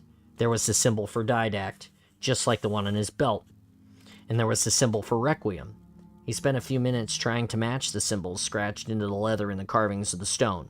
"You were right about the humans, Didact. It's a pity you aren't around now to help St. Helios." Jewel tried to recall what he could of Onyx, the place where the Forerunners had managed to make time pass at the precise pace that they wished, defying creation. He almost wished he had more time to work on Prone and tease more information out of him. There were military advantages in Onyx, technology that St. Helios needed, but the humans had laid claim first. No matter, he would find a way to destroy them or die in the attempt, and both operations seemed the same to him at this moment. He ran his fingers over the stone, trying to find distraction or focus in the symbols, so that he could snap out of this fog and grief and finally do something. Eventually he realized someone was watching him. It was Illic. the young lad, just staring at him. The youngster edged forward. "The Kaiden sent me to see if you were all right," Illich said. "I shall be," Jewel said, "thank you. Are you praying?" "I'm looking for answers." "You can read the language of the gods?" Illich tilted his head, and Jewel realized he was fascinated by the belt. "You write it, too. That's the symbol for the holy warrior who will return one day to save all of us." He was pointing at the Didact symbol. "The Didact," Jewel said. Not even the Huragok were allowed to know where he went. Jewel was about to point out that he would be long dead by now, but this wasn't the time to crush the hopes of others. He despised humanity, and should we all. Jewel took off his belt and laid it across his knees. Illich sat down beside him and tried to read the other symbols gouged into the leather. They looked like the scrawlings of an infant to Jewel now. He placed his hand on the symbol of the Didact's name and tried to think beyond the pain that was gradually setting in his chest, as hard as mortar. It was true that you came from the Shield World, and that those living there had survived since the gods went away, Illich asked. That's a very long time. Jewel nodded. The Forerunners manipulate they are the masters of time. Jewel managed to stay in character. His own restraint amazed him. Talking to the child felt like a rehearsal for a conversation he might one day have with his own sons. "I saw it with my own eyes," he said, "and it was this symbol. It's a place. It's called Requiem. But I don't know where it is. Nobody does." "Why?" "Because the Didact went there, and for some reason the gods wanted it to be kept hidden." Illich considered the symbols for a long time, frowning. He was much younger than Jewel had first thought. He was also terribly serious. He'd grown up to be the Kaidon. That much was obvious. Some children had their destinies written on them from the day they were born. "Would you like to see the other holy gate?" For a moment, Illich sounded rather like prone to drift, trying to keep Jewel's interest piqued during the exile by showing him the new sights. "The symbols are there too. Some are missing, though." Jewel swallowed and concentrated on standing up. If he made his body act, then his mind would follow. It felt like he was turning his back to grief and not mourning properly, but he could hear Rhea now as clearly as if he had in life. "Don't submit to things, Jewel. Change them. Take action." He got up. It didn't relieve the weight in his chest or ease the misery, and he felt he was at least doing something. "Show me," he said. He followed Illich back towards the keep and through a small thicket. In the middle, a sad and crumbling wood wall of stone, with the remains of 3 brothers scattered around its rubble. "There," Illich said. He tugged at Jewel's belt. Quite a courageous act for a small child, and pointed up. "Some of it matches your belt." Jewel took a few moments to see what he meant. There was a row of symbols at about eyes height, adult height, and they looked familiar. Jewel took off his belt and held it up against the wall, aligning the symbols as best as he could. He simply copied what he'd seen on the wall back in Onyx Trevelyan to help him find his way back to the maze of tunnels. The scale of the symbols wasn't the same as his handwritten ones, but he could see it was effectively the same sentence, if a sentence was what it actually was. But the wall was damaged. 2 of the carved symbols had long since crumbled away. Jewel wondered if it was too much to assume that they would have been the same ones on his belt. 3 scratched ideograms on the section of the leather that held his holster. He looked around to see if the pattern repeated elsewhere, but there was nothing. "The bits are missing, probably like my belt then," he said. "What's the line below?" "I think they're numbers, holy numbers." Jewel didn't believe in divine hand shaping his life, but he did believe in the Forerunner's gift through records and their astonishing technical skills. Numbers.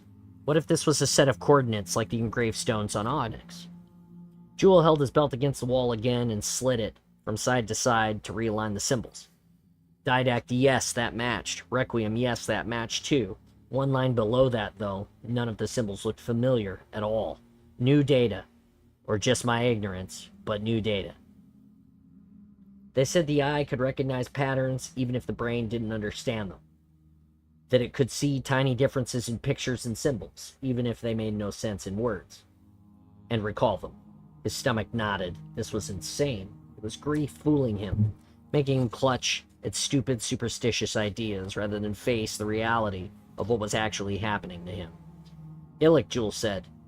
Fetch Panem. Illick ran off. Jules was left alone with nothing in his mind now but the bad news churning over and over, threatening to drown him. I'm sorry, Rhea. I'm so sorry. Yes, it was insane. At the moment, insanity was all he was. Insanity and instinct. Requiem, didact, numbers. Perhaps this was all the information the Forerunners wouldn't give the Hurugok. It had to be recorded somewhere. And why did the portal bring him here? He had routed it to another Forerunner garrison, one that was off limits. No, this was getting ridiculous. Even if this helped him locate Requiem, the Forerunners were long gone. Their technology might still be there, though. Requiem might contain another cache, like the ones the humans had claimed. Jules steeled himself to look composed. He held his belt up to the symbols again for the old man's benefit. Look, he said. Are these the missing symbols? Panem opened his jaws to speak, but then he stopped dead. He leaned into the wall, not looking along the horizontal width of the belt, but up and down, and what was below it. Illick studied the symbols too. What is it? Jules asked. What did the numbers tell you? Panem had the most extraordinary expression on his face. Jules wasn't sure if he was shocked or ecstatic. They're coordinates, Panem said. This adds greatly to our knowledge. We seek to record all of the holy sites, but that remain hidden from us. And which one is this? Jules slid his belt back and forth again. Which word? Which world? I'm not sure. Jules felt possessed by sudden certainty. Part of him knew it was manic behavior brought on by the shock of Rhea's death. But he was prepared to grasp at anything now. And even an animal, even a human, could understand things at an unthinking, instinctive level beyond their conscious mind. This compulsion felt exactly like that. I think this tells us where Requiem is, Jules said. Requiem? He grew up for the right words that would galvanize Panem. Hidden Forerunner technology was now the best hope that Sangheili had to crush humanity, and Jules was determined to seek it out. He'd need Panem's help to do that. These people were the only ones he could actually trust. Don't you see it? Requiem. That's where the didact was hidden. That's where they say he waits. Panem took a couple of shaky steps backwards. This is why you were sent, he said. Now I understand. What? The gods sent you where you didn't expect to be. They don't make mistakes. They sent you because you had information we needed, that Sanghelios needs. You know where the didact is. Do you not see the answer to your prayers in there? Is this true, Rhea? Where are you now? Are you looking down at me now, knowing what I can't see? Tell me. Tell me what I have to do, and I'll do it. I'll do it all for you. Jules didn't dare slap Panem down with cold rationality, not when he himself was thinking of the dead woman. All things were possible now. He and Panem keep at common cause, so their private motivation was now irrelevant. You believe this, Elder, truly? You said it yourself. You come from a world where time was held frozen by the gods for millennia. The didact awaits us. This is the hour of our greatest need. Elder Panem, Jules said, I have to do this. I have to at least follow the path that's being laid in front of me. He touched his fingertips to the numerical symbols. We must find Requiem. This is where I believe it to be. This is a long way to travel. We have poor ships. Then we'll get better ones. I don't think the gods would let us down now, do you? Panem nodded. The spread of the nod increased as the glorious plan seemed to form in his mind. Yes, let it be so, he said. We will seek the didact and ask for his help to cleanse the galaxy of the humans. You are blessed, brother. You have a special calling. Jules hoped the help of the planet-crushing weaponry and obedient Hurugok caretakers, but if the didact was really waiting, that would be fine too. Rhea, vengeance, mostly for Rhea, partly for Sanghelios, would be Jules' food, air, and water. from now on. That's it. There's one page of epilogue, and I'll read it to you. Uncle Naxon says my mother is dead, and I must not cry. She died as heroically as any warrior. She went into battle armed, seeking Elder Julam Dama, but Naxon can't or won't tell me more than that. Perhaps he knows no more, or he fears the truth will either upset me or make me so angry that I'll lose my reason. Whatever the truth of it, Naxon is now the elder of Bacan Keep. There will be more civil war, and I must grow up fast now. I must train hard and study more. My brother, Asum, has gone off into the fields, probably to cry where no one can see him. I shall cry, but not until I kill those who have killed my mother. It might not be the humans, but I shall kill them anyway, because they threaten Sanghelios and support the Arbiter, and I shall kill whichever Sangheli was responsible as well. Because species do not make a man or true brother. And when I have done that, I shall carve my mother's story into the saga wall of our keep, as the warriors deserve. Yes, I can wait to shed my tears. I can wait as long as it takes. This was spoken by Durl Dama, son of Ray. And that's it. That's the end of the book. We finished another one. Yay! I'm sort of sad. I didn't think Ray was dead. So, I guess I missed something in the book. Or maybe I'm just dumb. I'll have to go back through and see what I missed. Or try to understand it better. Perhaps this is just the passage of time and she actually did die and they're just telling him. And we missed it in the book, or we didn't catch it. But, yeah, that's the end of the book. Next week, I'll try to have the new book, and we'll,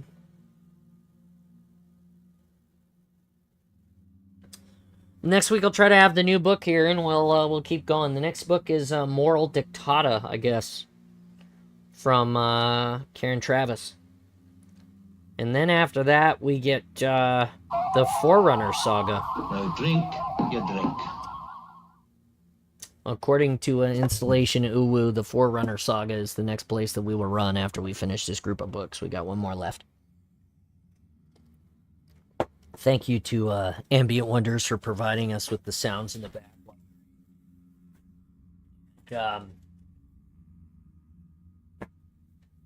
Thank you, everyone, for enjoying the book and the day with me. I'm gonna go reboot my coffee. I'll hop in the Discord, and we're gonna hang out with some people and say hey. We'll see how it goes, and hopefully it'll continue to be a great day. Let's get the game fired up, so when I come back we can just get into it.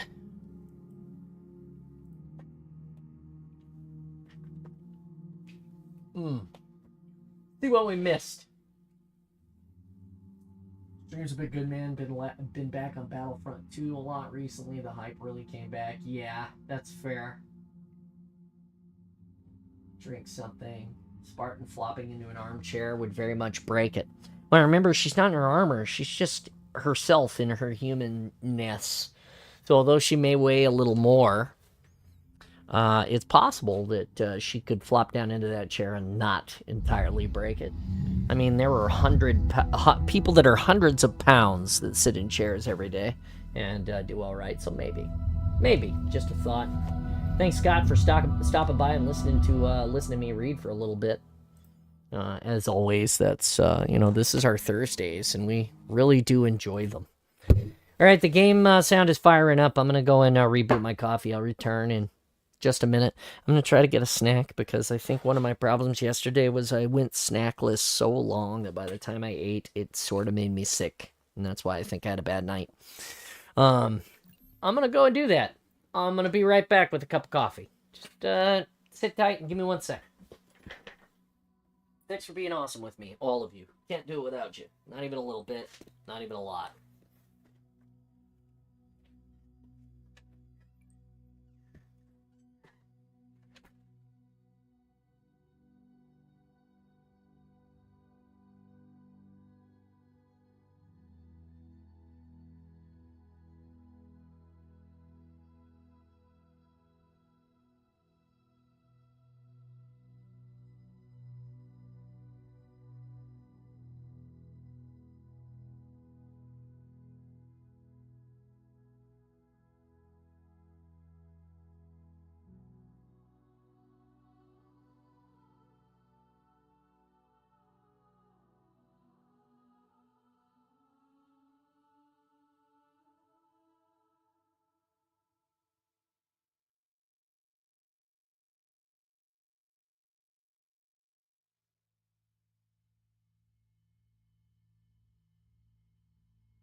That's okay.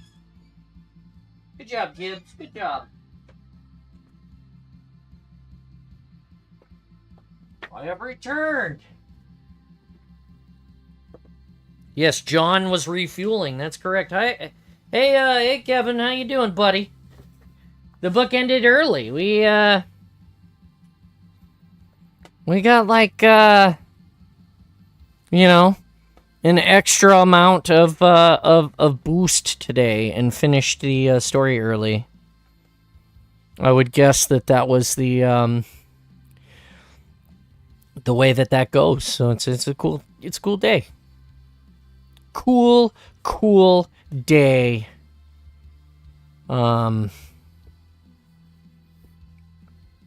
Just trying to fix something real quick here, and then we'll get going.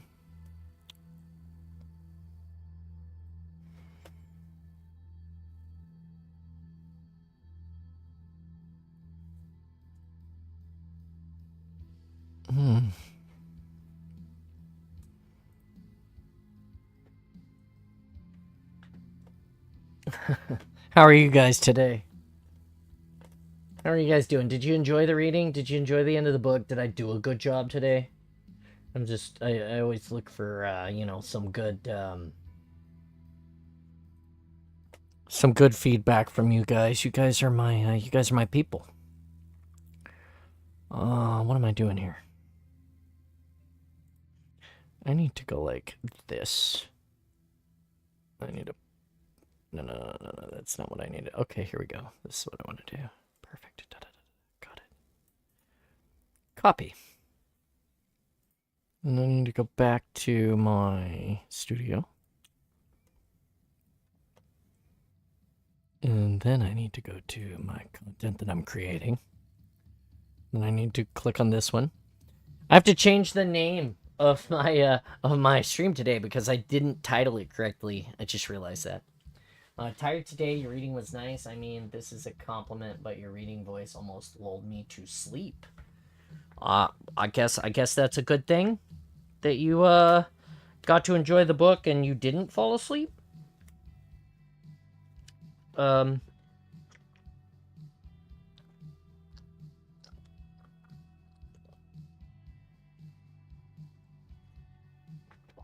I'm eating a fruit cup. If Ian was around, he would tell me that I was old because I'm eating old man food. But fruit cup is good. No, come on in. Come on and hang out. There's always room. I think today we might play some ranked, so we'll see.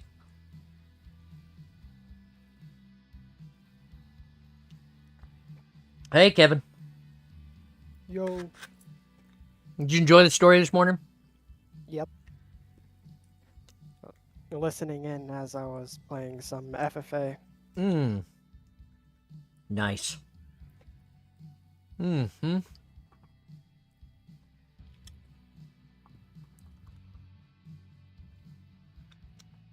It's that old man food. Alive, been an old man my whole life. Are you making fun of me? I have been an old man seemingly my whole life. And at least that's what everyone tells me. And you would know, you've known me a long time. So I suppose that's fair. What'd you do? What have you been up to this morning, Joshy? Just playing too much FFA. Just playing free for all. Trying to get a win in free for all? Yes. Wow. Okay. Somehow in Ninja Slayer got a kill-tastrophe and still lost. Bummer. That's a bummer. Kevin, what about you? How you feeling today? I did some life things and then came back, saw you were starting your book, so I watched a couple episodes of The Warrior. The Warrior. And, okay. It's a series on, well, it was originally on HBO Max. Mm-hmm. And it covers the 1878 era of San Francisco, Okay. where Chinatown and the gangs and the cops and the discrimination and all that happened, and it follows this story Mm-hmm. of a few guys that are kung fu guys.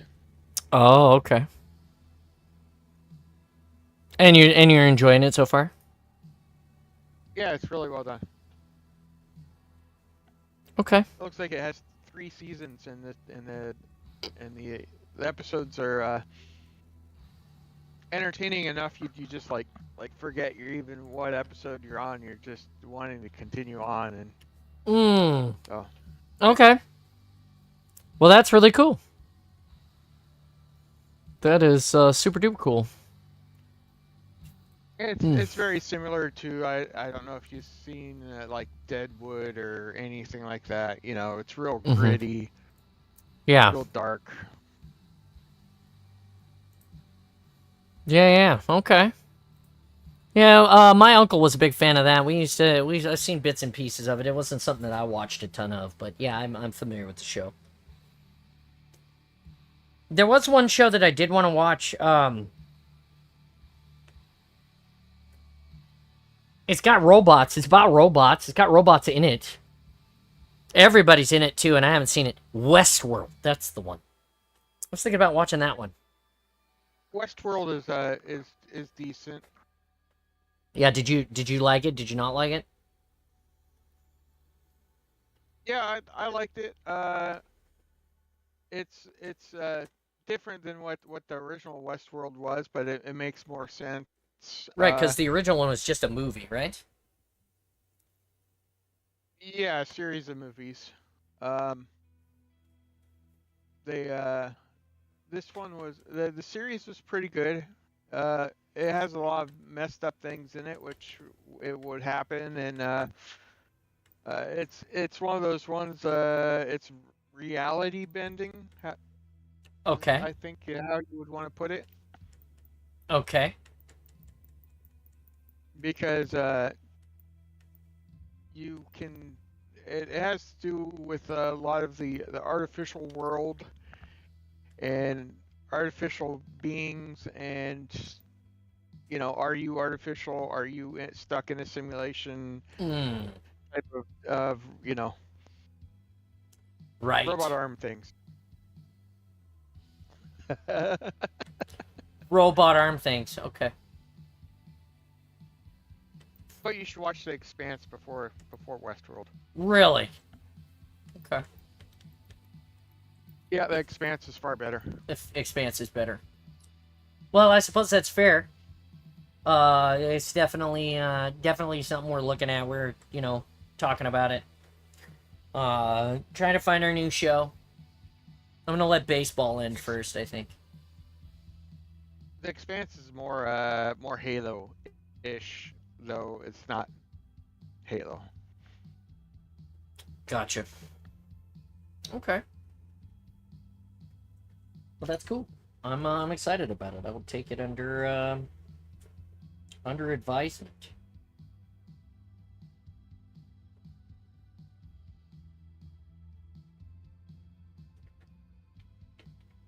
Yeah. Well, anyway, that's it. That's what we're gonna do. We're gonna play some games now. We got 2 hours, a little under 2 hours left, and we're gonna play some Halo. And you guys are welcome to come and hang out with us if you want. We'll start with some arena social because that's what we've been doing. Yay, Joshy, you done any of your ranked quals yet for your ranked stuff, or you? I've done my ranked arena placements. Got plat 1, Plat one. got Nice. gold 6, then leveled up to plat 1. Didn't it just get wasn't it just reset not too long ago? Correct. Yeah, all of the ones that are up right now, I'm unranked in. So we were talking about. I have only placed in arena. Still need to place in Slayer, doubles, and snipers. It's kind of sappy, but if you haven't seen it, This Is Us is a very good, very emotional show. Okay.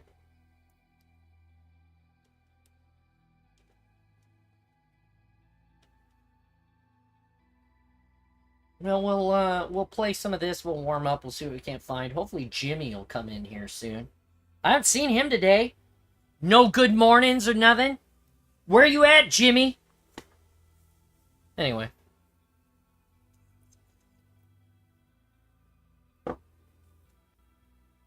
It's a good day. I'm grateful for all of you. Let's see.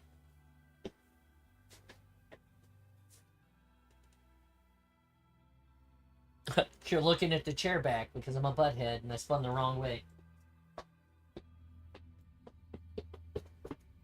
There we go. That's better.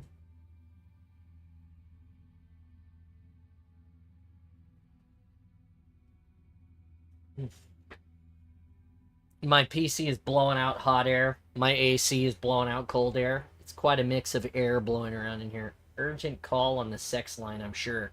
Yeah, right? He's like, oh, you want me to put it where? Okay.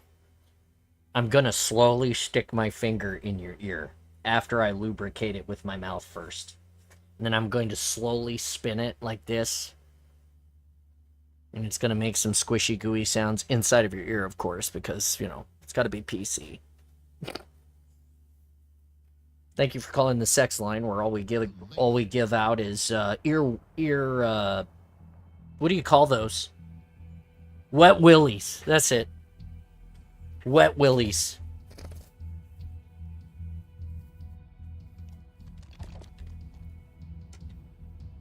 Where's my mouse? It's probably helpful to click in the right window so I could play when the game starts.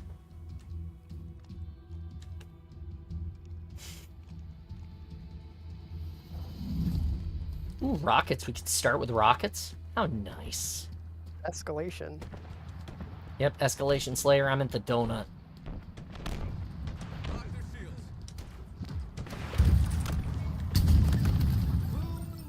Nice. Poor bastard went into the donut head first, and then got surprised by me with a rocket. Oh, I shot that guy right in the face.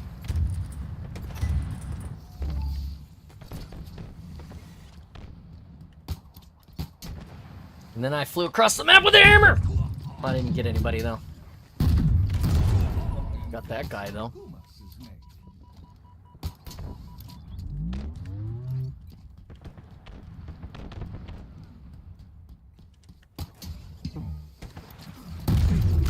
Oh, I got stabbed, but I hammered that guy good. You've called the sex line. Do do do do do do. That guy's dead. Do do do do do do do. Joshy's alone on the platform. Are they out by you? I killed them. Oh, you killed them. One's in the donut. One's in the donut, Roger.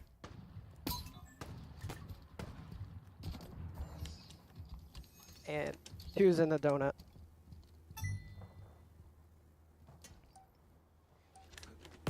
Oh, my controller decided to do the thing.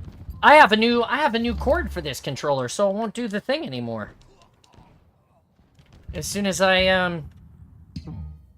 oh, come on. I'm gonna get killed here. My controller's being stupid. There we go, fixed it. Finally.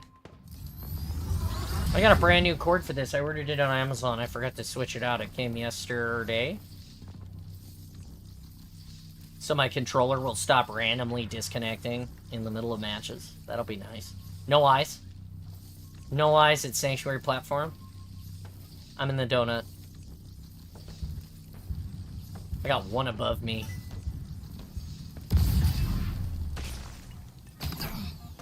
Oh! 2 snipers at Sanctuary.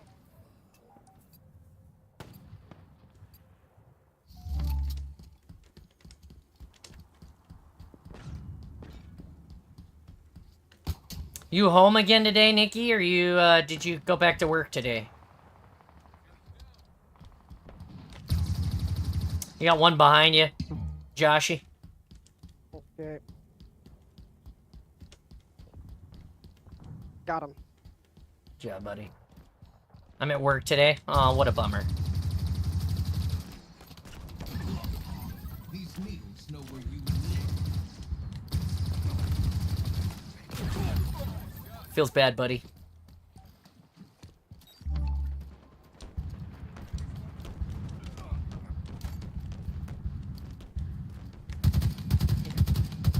One here. One here.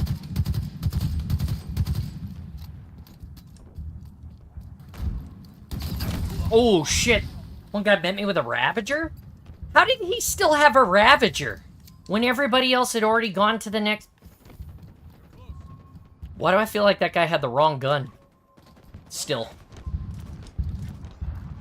Dang it. 2 on my axe.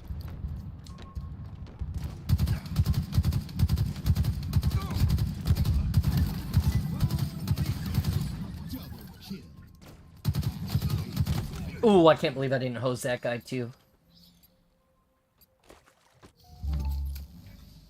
Are you shouting for Jimmy as well because he's not here yet? Oh, I missed him. God damn it. One at, I don't even know where that is. It's like BR spawn, up top map. What is this? Enclave. You know, that group of morons in the Fallout series that nobody likes.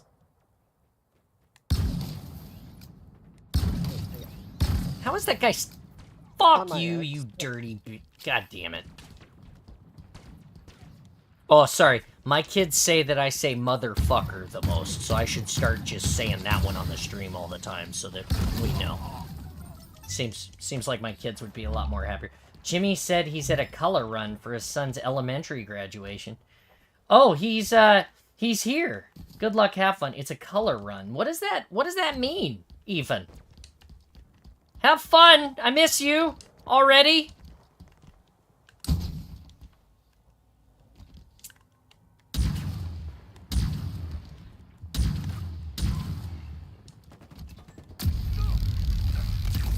All they are is dust in our wind.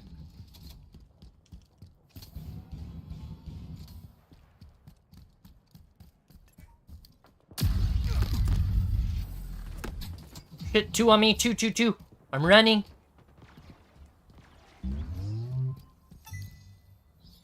There's still one still right there. His buddy tried to kill me at the top of the donut. There's 2. There's still one above and one below. It's where they throw satchels of colored powder at you while you run. Okay. There's... On me, on my axe. On you, 3 Roger. on my axe. 3, Roger. Moving to you.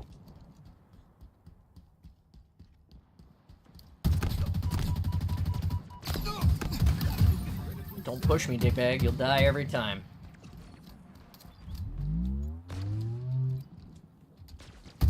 They're still all there.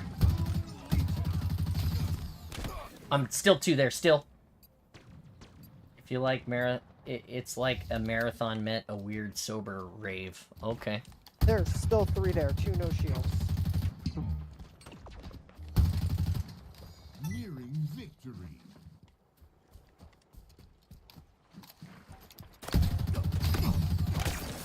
Wow.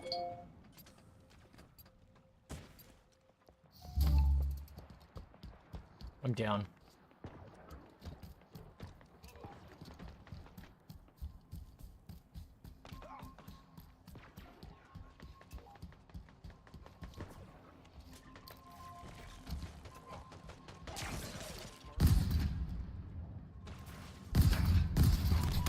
Wow. Missed that beatdown. I'm down. Kevin's having a rough warm-up match.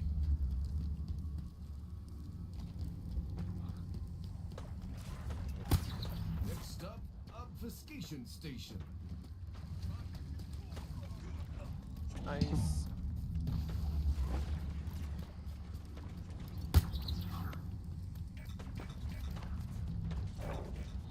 They're all there, they're all there. All there, Roger.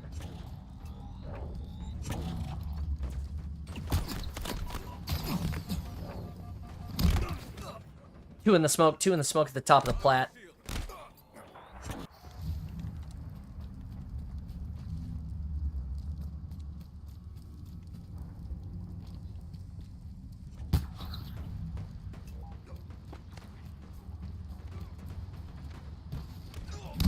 One on my X-ray shield. Looks like you got hit. Looks like you got a head. Oh, two on me. Thing there. Just laying on my back in the sunshine. What? Let's get those blinders on. Just one more kill. Oh, fuck. They're all just hanging out there. Okay. All till still they- over and in. Okay, they're on oddball. Group up in groups of 2. They're on.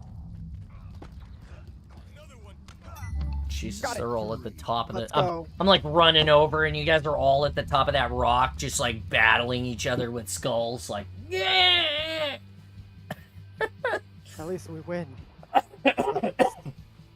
Wins are always good. How you doing, Kevin?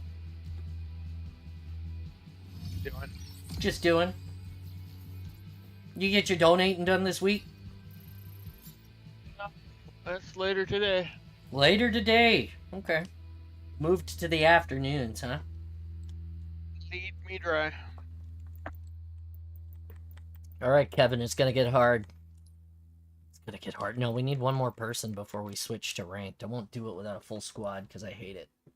I was hoping that Jimmy was gonna be here, but no! It's okay.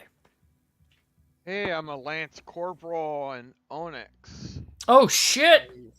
Working your way to the end there, Kevin. I'm not even halfway there.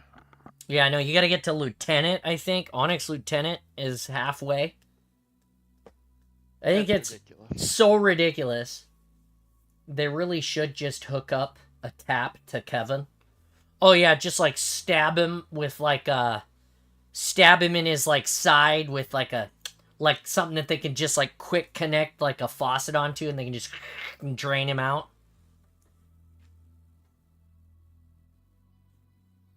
Sounds, like the original Dune, where they had that plug on their chest, and they pulled it out, and then the dude just, like, bled out from that, like the original Dune. Yeah.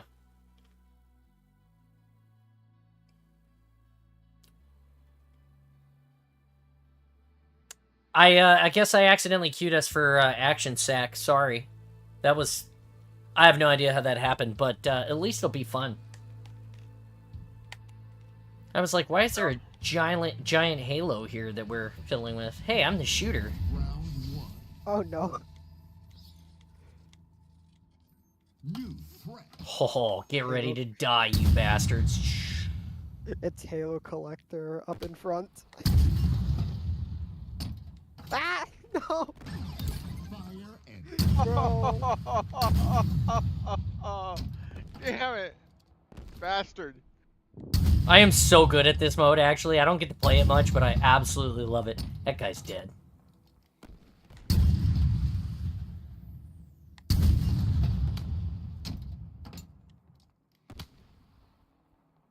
fire and forget.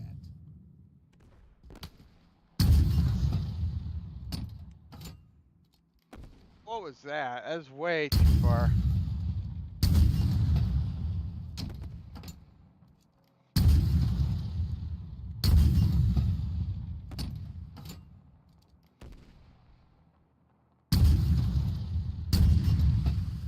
Guys, standing there for too long. Oh, he died too. Oh. Oh, feels bad. Oh, you. I'm getting wow, so you good at guys this mode. Like, I love rockets so much when they have to travel a long time. Like, Round two. Go. License and registration. oh fuck, that guy might have just died. Come on, Basil M. Take a couple of shots for me. Oh, Oh my god. Someone's team killing.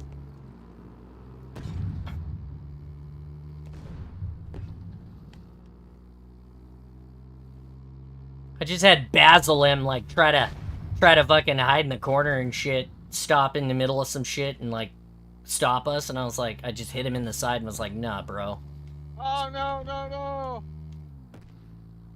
Spartan John's gonna Man, win I this got shit. I lost the tire, no. You know you have a heal. You can get off and heal your stuff. I totally forgot about that. It's dangerous, but you can do it.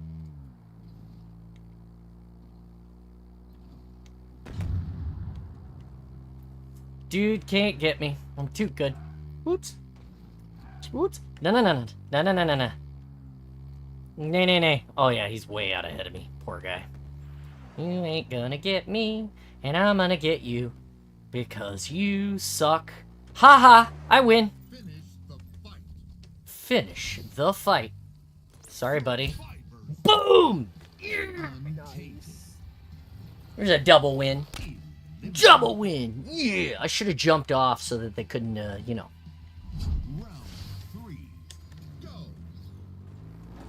I'm right behind you, Josh. Don't stop. I'm gonna back off some so that I'll give you some space. He just left. We don't...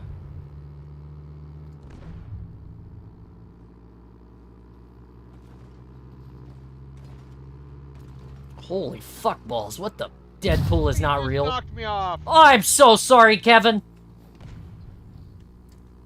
That's why I gave Josh a wide berth so that he could so I could not kill him.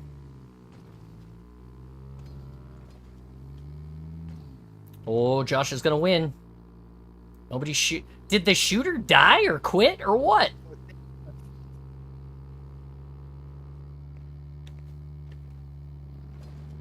Whoa! No! There's no shooter. There's no shooter. He quit. It's just us. Yep. Oh, it goes away when you get in it. What? I had no idea that it goes away when somebody else gets it. Oh, that Oh. makes it even more of a race. Yeah, right? Because then you're like, I gotta get there before him so I can win. Alright, Kevin, I'll let you go first so you don't get knocked off. Who's shooting, I wonder? Someone named Sandwich. Sandwich is shooting? That's cool. Bro.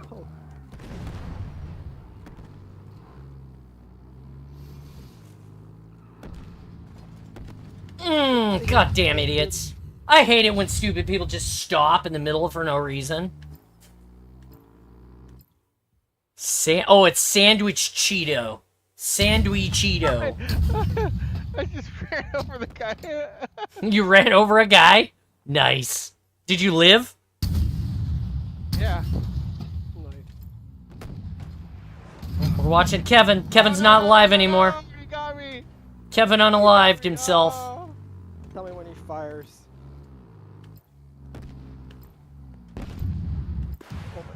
I'm cycling through right now.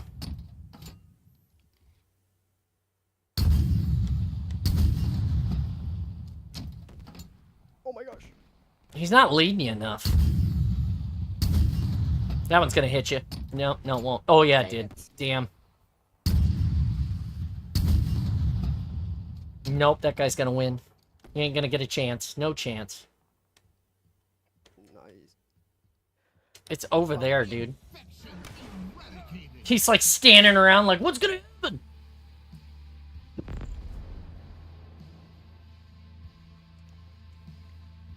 Round 5.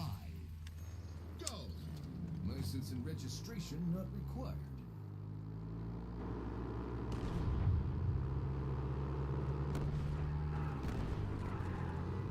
Get 8 up then, dude. Fucking trying to wreck me off the map and shit. Ooh, dude's trying to shoot at me right now.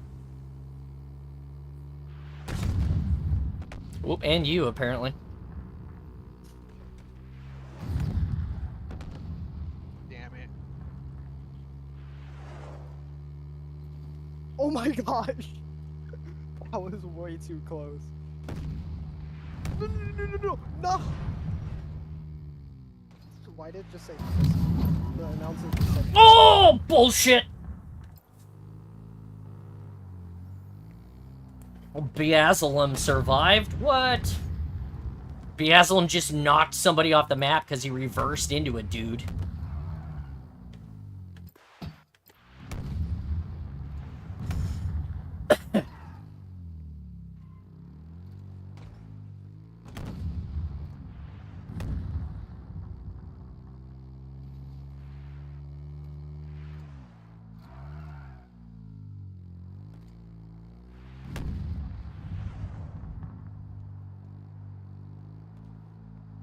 This part sucks, this little, like, slalom thing. Oh, bye, Beazalem. Who's the last Spartan? Werewolf. Oh, he's gonna make it. Can he make it? He made it. He made it. Nice job, dude. Dude. Oh, he's tied with me now? Shit. Oh, Round 6. Go.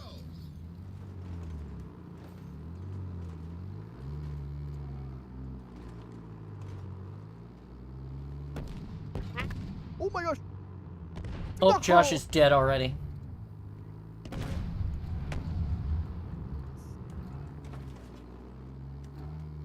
Just ran over Josh's body.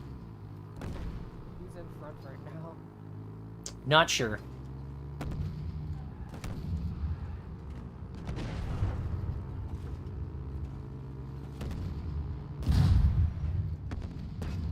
Oh, dang.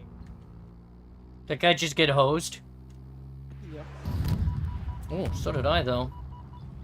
This guy's insane.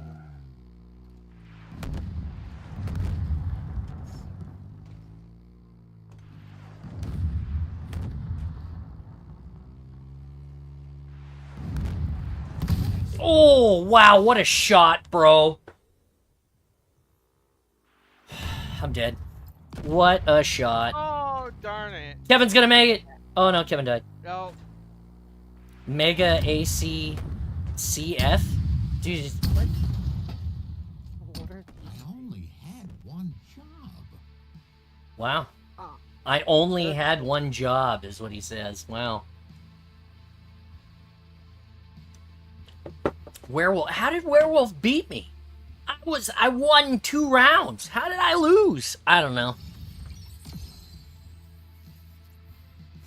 Seems funny. The what? Maybe he got further on the track the other times? I don't know. Maybe. It's the only thing I can see. 4, let's see, Alpha's killed, 4 infected. I don't know, 4 kills, 4 deaths. Oh, dude had 8 kills. Survived 2 rounds. That's why he beat me. Because he survived 2 rounds as a Spartan. I don't know what that means, because I won a round as the shooter and 1 as the driver. So maybe he spent 2 rounds as a driver and survived? Has 100 more points than you. Yeah, I don't know how that happened. Anyway, it doesn't matter. It's fun. I enjoy that. I enjoy the action sack funny modes a little bit here and there. Oh, my shoulders, my arms, everything. My everything.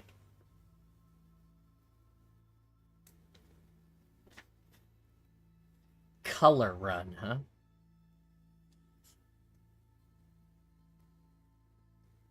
I think it would be more fun if they filled the balloons up with helium and then colored glitter and then like set balloons up in like a hallway that you run down and the balloons explode as you run through them. It seems like my kind of chaos. You like start running and next thing you know, pop, pop, like explosions like you're in a battlefield and the glitter's just pelting you. It's not people, it's just balloons exploding while you're running through. People are screaming. Sounds nice and chaotic. Nightmare fuel for everyone.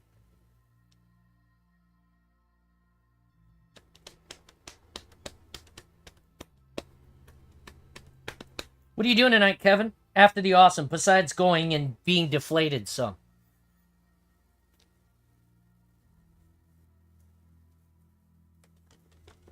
I don't have anything extremely important planned. Have you had a chance to float around in the pool yet, now that you got all the work done to it? No, it's really horrible out today. Sorry about it. It's sunny skies. It's 70 degrees. It only started with a little bit of rain. No, no, no. It's like I don't even. What is it here today? It was 78 at my house yesterday. It was damn near unbearable.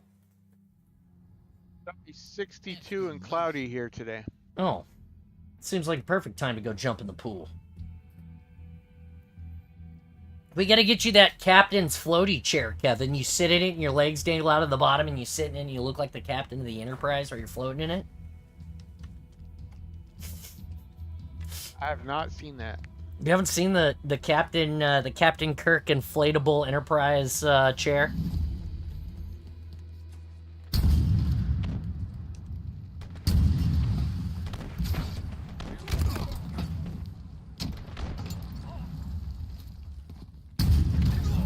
Oh, that's what the radar's for, bitch. Let's go. No eyes, no eyes. I'm still at blue corner. I'm at rocket spawn. I'm heading to control.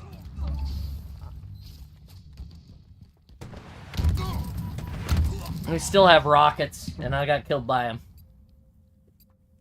We're playing the same people, or at least one of the same people.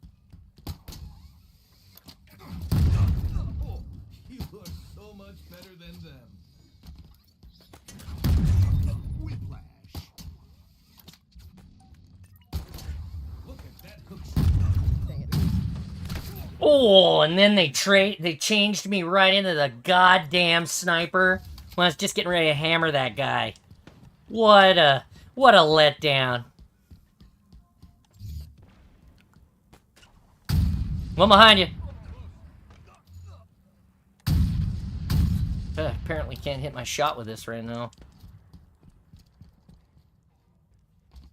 Where's the dude AFK? Up, he left. Well, of course he's AFK. He got hammered a bunch of times. Center, Roger, center.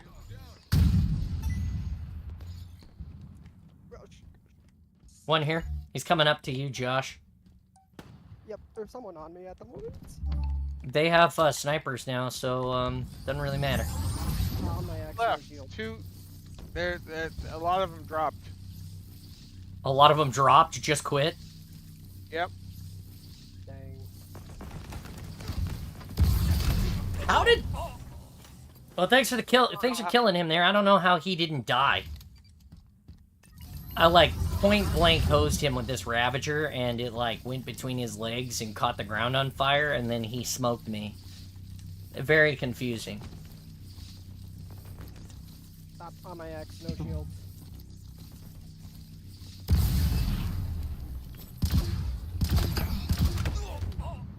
One week in front of eye skill.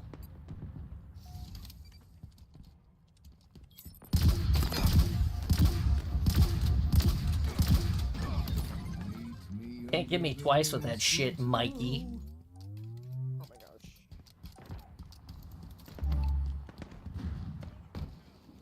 gosh.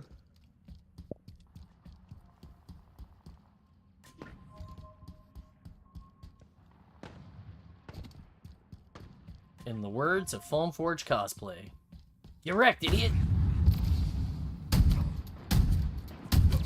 You can't get away. They're dead.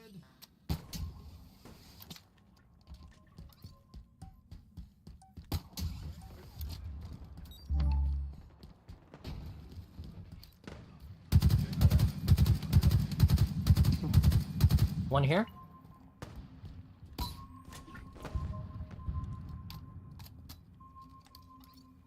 Where are you going, buddy? Where are you going? Come on.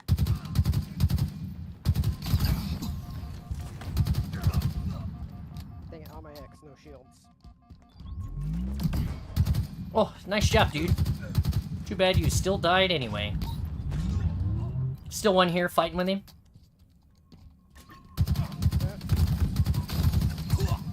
Thank you. There's still one here. Oh, it's the AFK guy. Feels bad. That's a different AFK guy. Oh, it's a different AFK guy. Still feels bad. Realize we know where they are now. Have No ice. victory. Oh my gosh, it's a 2v4. Feels bad. Oh. Feels bad, man. Oh,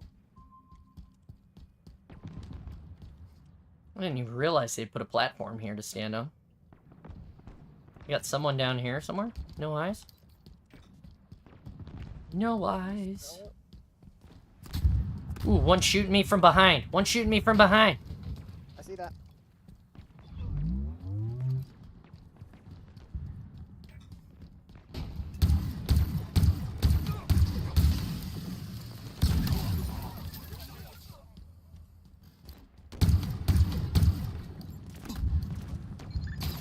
Oh, shit! Where'd that come from? Oh, one in that corner. They've got 3 or... Oh, they got a full team now.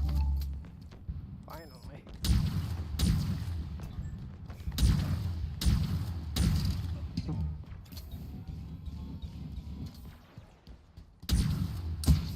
Never had the most.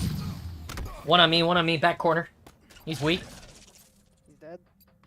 Jesus, 21 kills, Josh. Holy cow.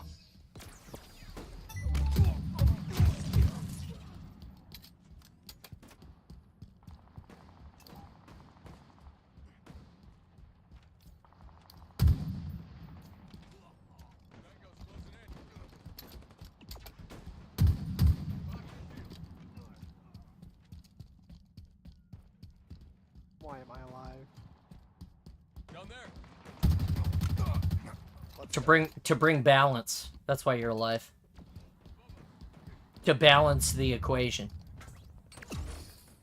Nearing victory. No eyes. I'm at blue tower. East tower. There's Tower tops. Purple tower.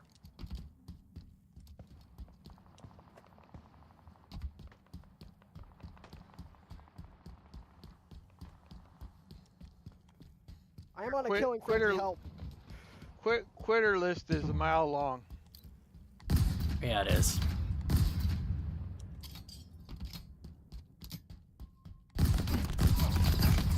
Jesus, all at their tower, one at command. Or a control tower, or whatever you want to call that in the end there. Here, terminal.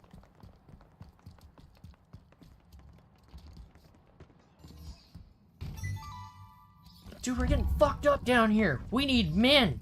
Dude, how long have you guys been down there? That's not what I mean.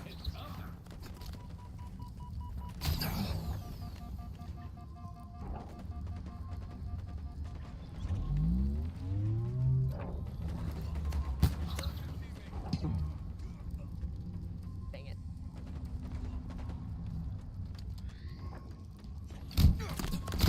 I don't know how I didn't kill that guy twice. Oh, I'm dead. All at tower. One below, two above. Head in there. The center, sit in the center.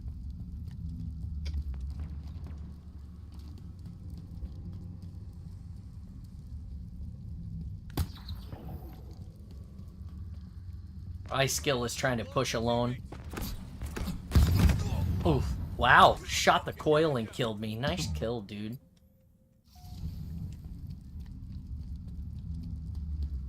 Come on, Kevin.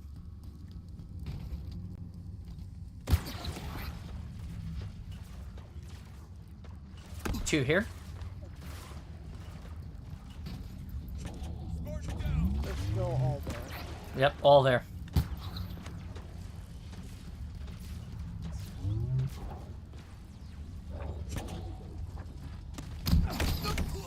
Yeah, they're all there. All together. Fucking douchebags. They're smart fish. God, I can't believe you're 30 and 11, Joshy. That's ridiculous. All Joshy does is play Halo, apparently. Next up, obfuscation station.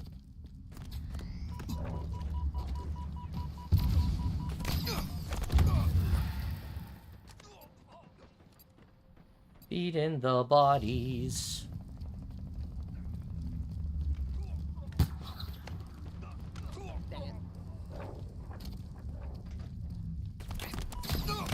Oh, there's one downstairs.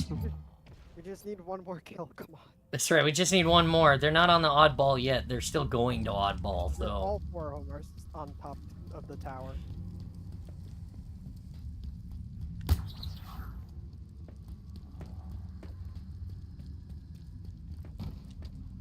Oh god.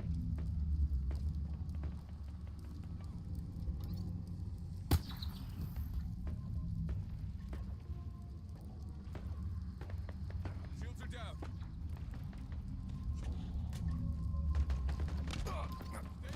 Yeah, there we go. Let's go. Make sure these assholes can't get me by. Woo!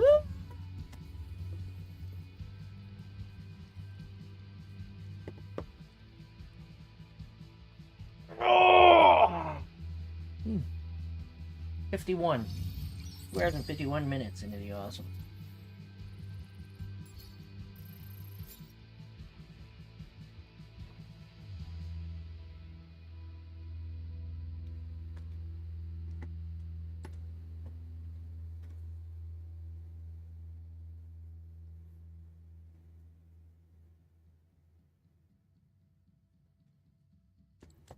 Nine and 12. Terrible.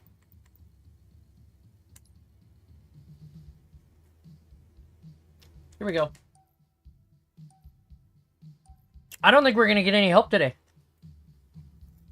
I think it might just be the three of us. I'm not upset about it. Just making a statement.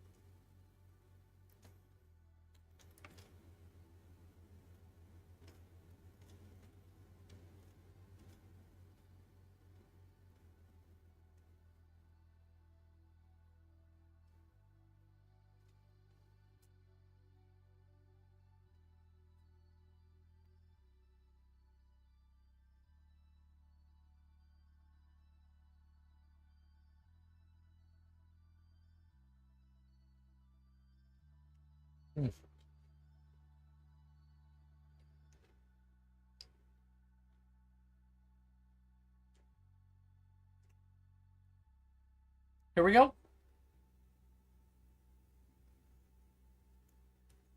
We got hot spot. All right. Fiesta. Oh, there I am.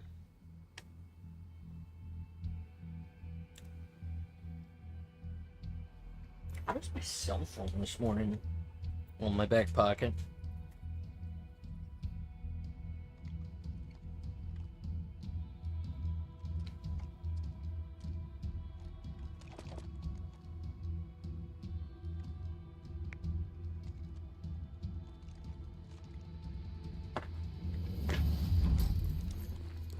Kills to score, score more to win.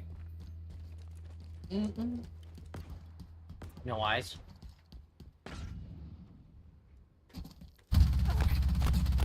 Left side at, I just killed one at, Banshee spawn.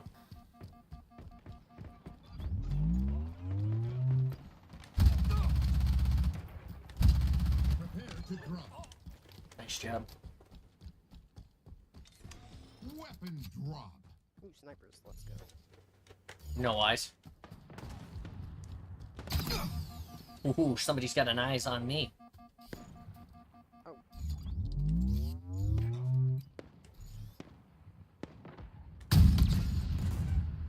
Did you get him? Oh, he's in here. I'm dead. Prepare to drop. Finally got a kill. Weapon drop.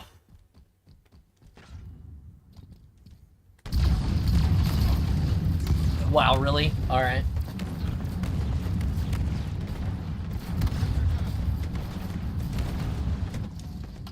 I hate this gun so much.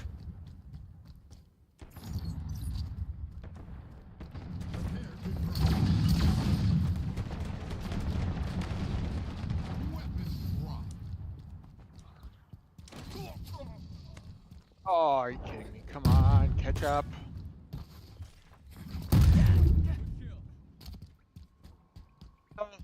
Seems like my system doesn't crash anymore. It just pauses for a little bit.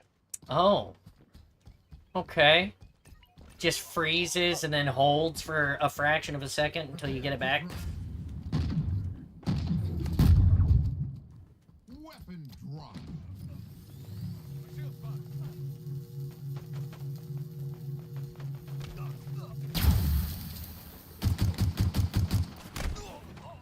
How did I get... Oh, I got back smacked. They're all on me.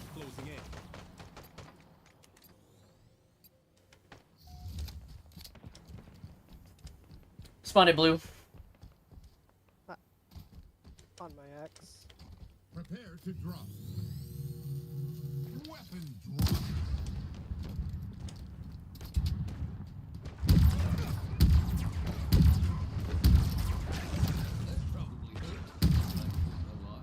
Okay.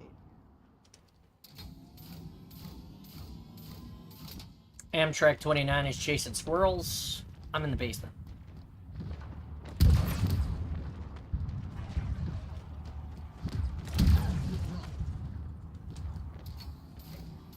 Weapon drop.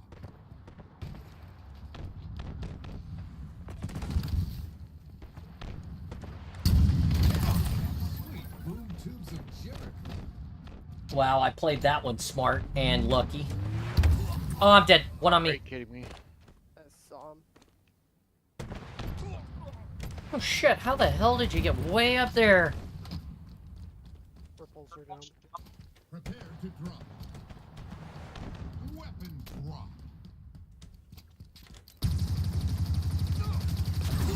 Whiplash.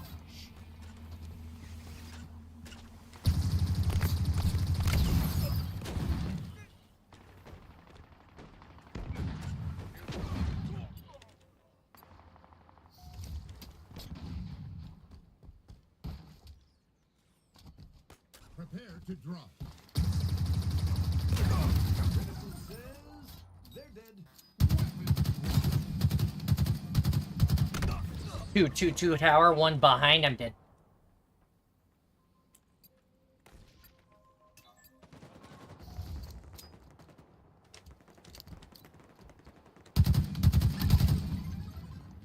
Killing spree, let's go.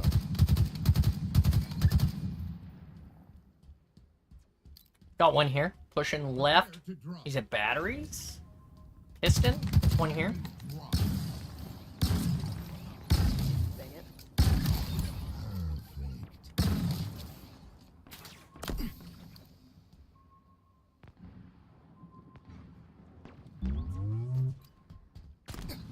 Oh, two left side at the basement escape. Big hatch. Prepare to drop. Weapon drop.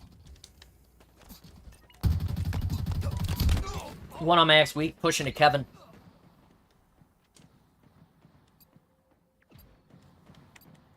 Enemy shields down.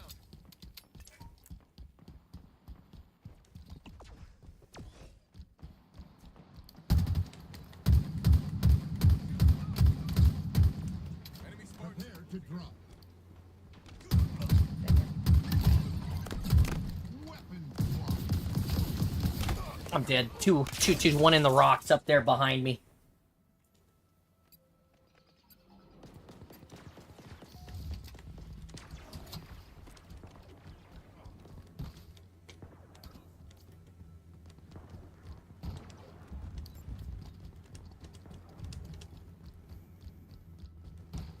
Prepare to drop.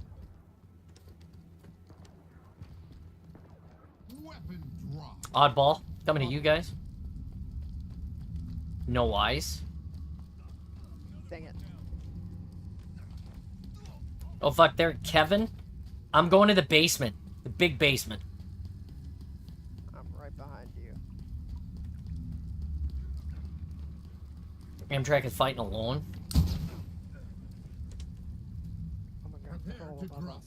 They're gonna come down to get us or they won't. We'll see. They just watched Kevin run in here. There they come.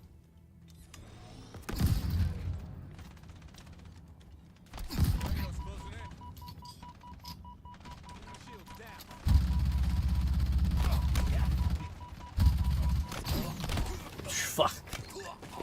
Nice. At least they're all dying.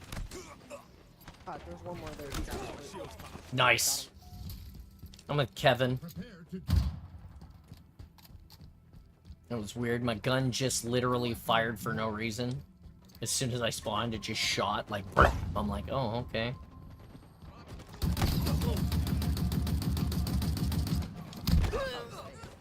I killed OJ, did it. I wonder if he drives a Bronco, a white Ford Bronco.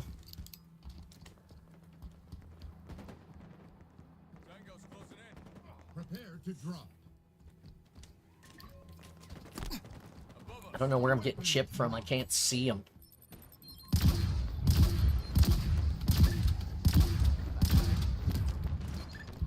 Got that guy. 2 more kills than we did. There's one in here.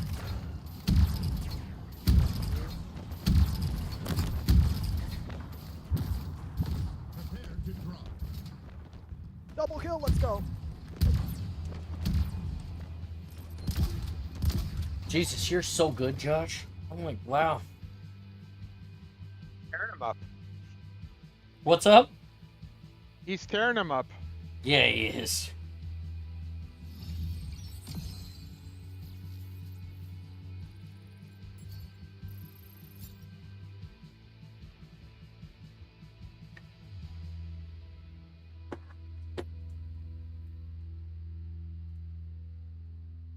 God damn, Joshy. Look at this kid. Joshy, 22 and 14. Well, he's still just ripping him to pieces. 4 assists, plus 9 kills. That was plus 1.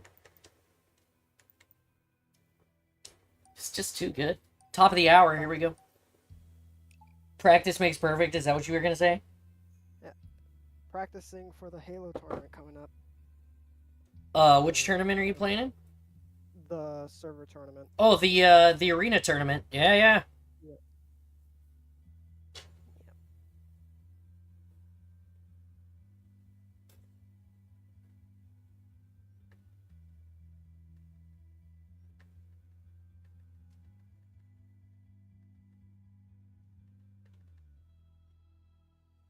My wife said she had to go pick up my daughter because a couple of girls at her school got in a big fight today, so they sent all the students home.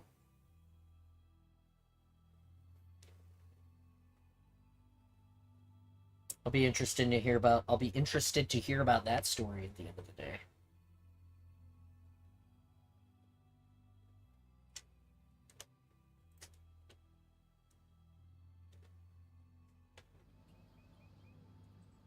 Slayer. Oh, by the way, Nikki posted a picture of the RV exploding in the out in left field chat for anybody who missed out on the RV explosion story from yesterday.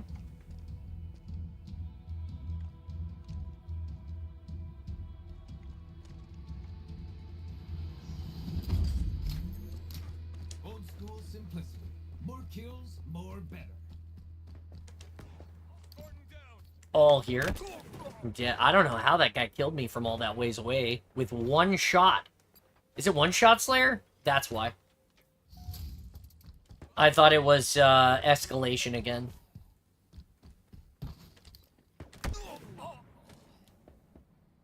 How did I miss that shot? Oh gods, yeah, that's crazy. That's a huge explosion.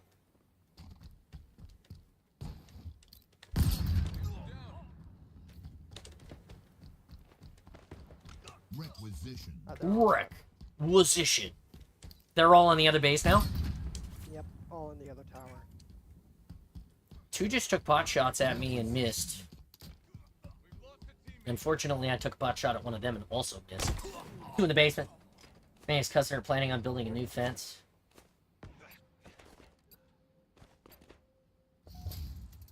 Got that guy. Up, one on my X. What are you talking about? I'd take a picture of it. I'd like go out in my flannel and take a Christmas picture in front of it and make sure that they get the very first one. Like, just so that they're embarrassed about what they should already be embarrassed about.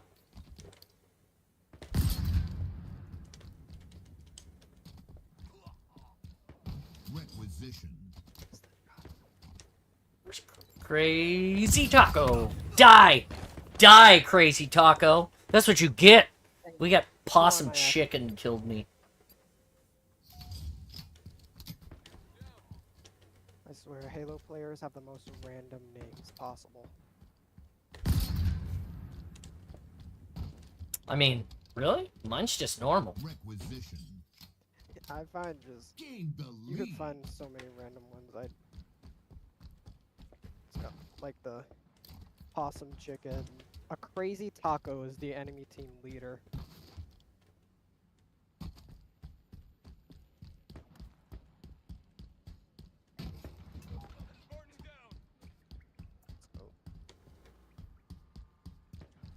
Let's go.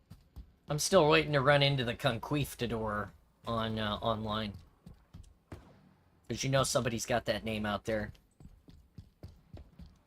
Oh my gosh, that was a long. Everybody with the weird-ass names. Kingdom Heart. I mean, possum chicken is pretty ridiculous, too. What about a crazy taco? I mean, Crazy Taco's okay. I'm with you. Just running around aimlessly, haven't seen anybody yet. I've been killed more times than I have killed. Ow. Oh, And I didn't even get that trade. Sweet. I'm 1 in 5.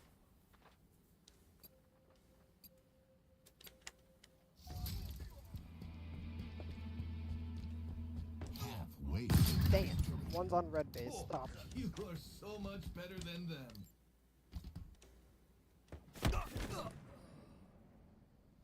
I want to know how these guys are so good from such a long distance away. Because I'm not. I'm definitely not.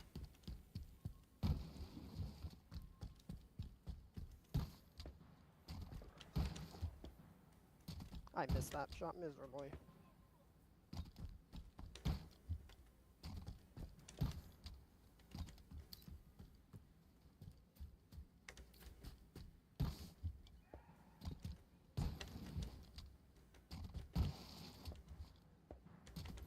Dang it. No eyes. Behind you.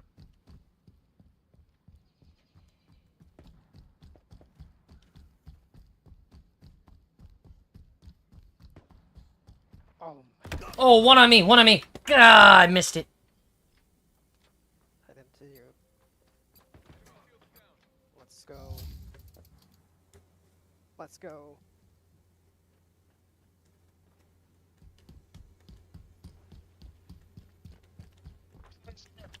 Oh, two here. Two here. Two here. One shot at me. Never mind, I killed him. Nice. There's a bot. Never mind, there's one on my X. Get him. There you go. I think all 3 of my kills are bots.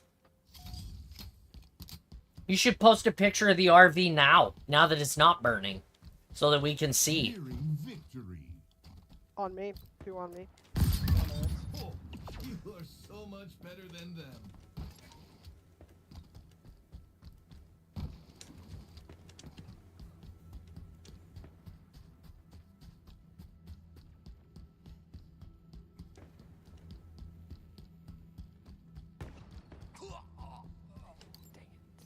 Where'd that guy get you from? Red tower. Red top, Roger. Fucking walk out on me like that. The one's in blue tower. He's inside? Yep, I don't know where he is. Back of red, back of red. 3 of them. Head in that.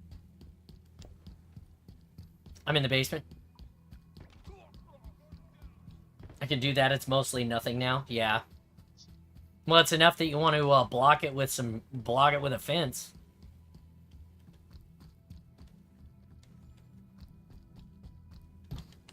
Red tower.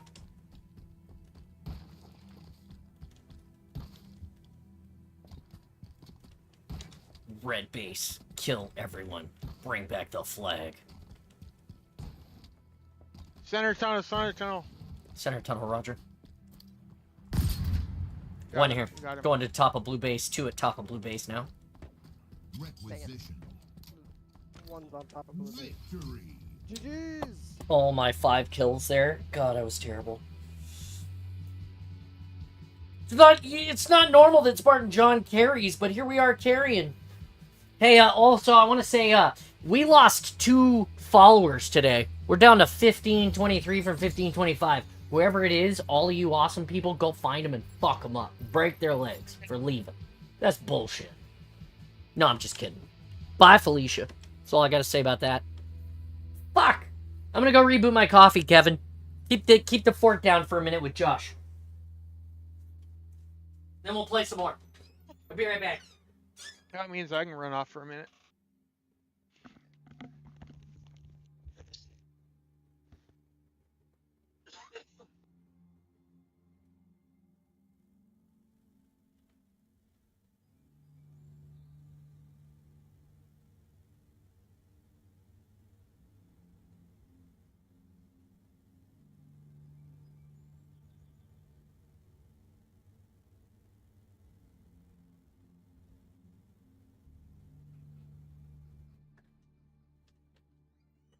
Hour ago, my next door neighbors are getting new roof today put on their house. New roofs. Hey, Fox, are you still watching?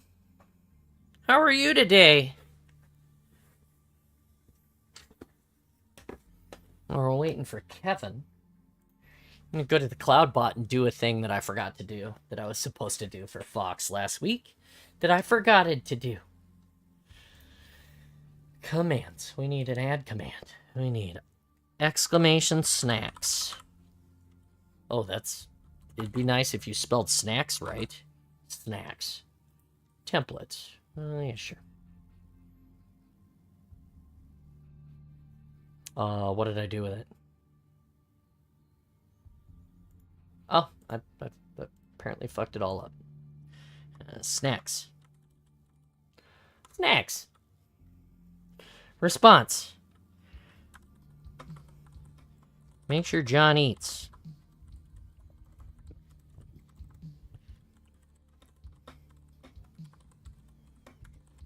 So he doesn't get hangry.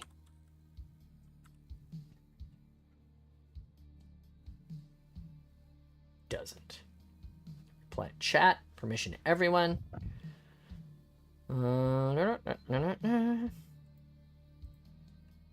How did you lose 2 people, John? I don't know. They I had literally to have no idea. unsubscribe. Yeah, I got nothing. Like, usually they just don't come back, but they literally you did something enough to make them click a button. Right? That's what I'm saying. Like, what did I do to deserve that? Try that now. It's exclamation snacks. It should be working now. I think it's too much baseball talk.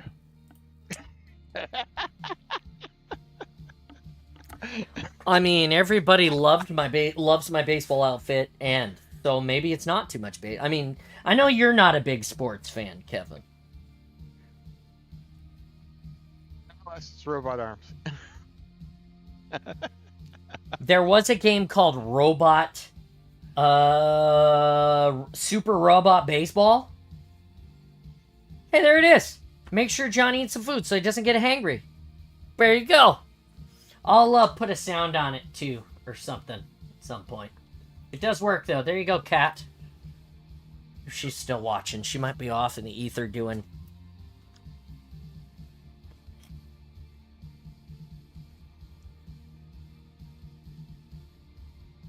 Might be off in the ether doing. All right, you know what? I'm gonna try. We're gonna do snipes. We're gonna rank snipes with only 3 of us. Hope you're ready, Josh. I'm ready. He's not ready. Bruh. You hear him? He says, bruh. He's not ready.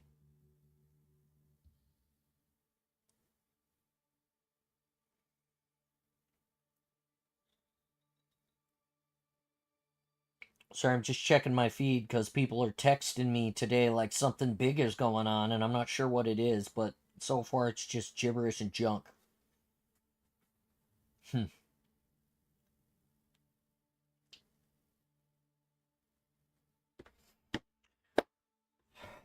no installation uwu today either. What the hell? on a reading day.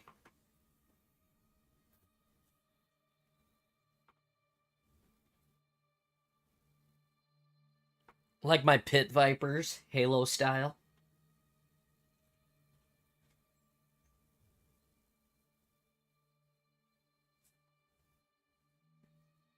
What do you think? You think I should rock the pit vipers so you can't see my eyes? Can't fucking hardly see in these goddamn things. I mean, they're pretty cool. I'm sure they work great outside. It was very 80s. Which is weird, because they just made these for Halo this year. Isn't that weird? Doesn't that seem a little off to you?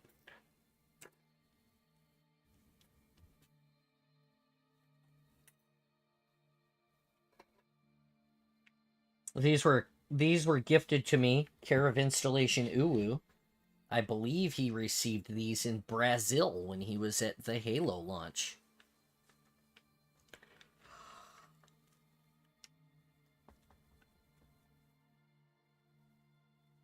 And then he sent them to Spartan John because he knew that only a handsome face like this could rock these every single day and get away with it.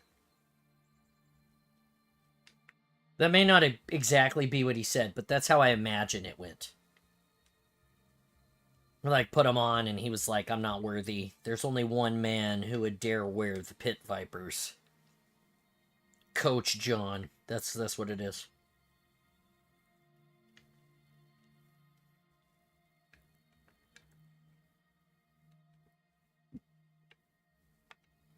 That's what I would do if I was if I was really a Spartan, like beyond what I tell you. Like if I was conscripted with all of those kids, I would have made a baseball team.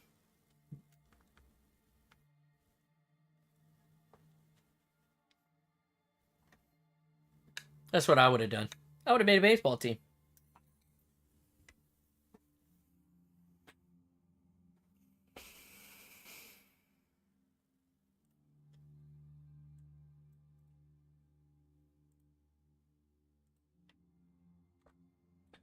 Now, is this episode 7 or episode 8? Does anybody know?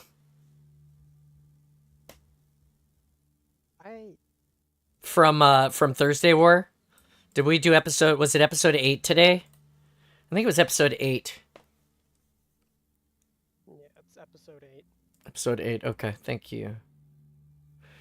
And I'll just need to make sure that I put that in the player. Or put that in the playlist as soon as I get a chance.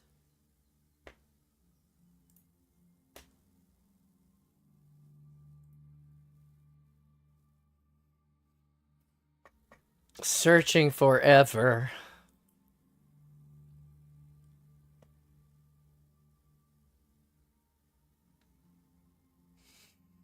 A little bit later, I'm gonna watch the abandoned, there's an abandoned, a video about abandoned airplane terminal in London that's full of old 747 airplanes. I'm gonna go watch a video on that after this, probably.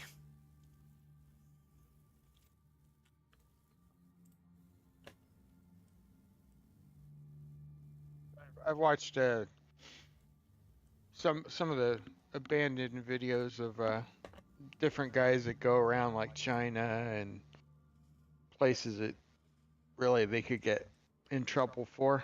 Mm-hmm.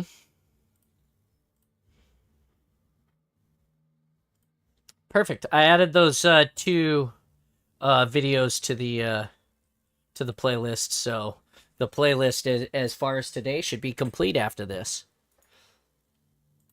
Yeah, I enjoy some of those. For sure.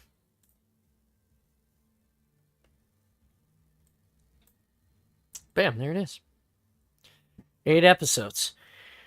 I'm definitely getting better at some of these books. Reading some of these books for sure. Some of them have gone like 10, 12, 14 episodes. This one only went 8 episodes. I'm definitely getting better. China has done. I mean, they've built whole entire cities that are just lay abandoned. They were just built and never occupied. Yeah, I saw mean- that. I thought that was interesting. They're doing that in the desert in like the Arab countries as well. And I watched a documentary about it, and they said that those guys are building those cities with the intent to move people in, but they just don't. It's just basically economy driving, basically for them. It's just work to keep their workers busy, I guess. There was a city I watched that I hadn't heard about the Arab yeah, doing that. even the Arab countries. Yeah, I watched a whole thing on it, and they said that there was another. It might have been China as well, but there was a whole city a guy went to that was completely finished, and he's like, we went to the store, we went to the mall, all that shit was empty. He's like, there's a few he's like, I think the city had like 40 or 50 or 60,000 homes in it, and he said there were only like 2,000 people actually living in the city. It's interesting. Like huge malls that have hundreds of storefronts, and there's like 5 or 6 filled. Yeah, there's like nobody. It's like you walk into the mall and it's just empty, empty, empty, and maybe a shop that's feeding some food, like one dude or something like this. Yeah, it's really interesting to me. Towers of concrete, stadiums of concrete, just Empty. Yeah.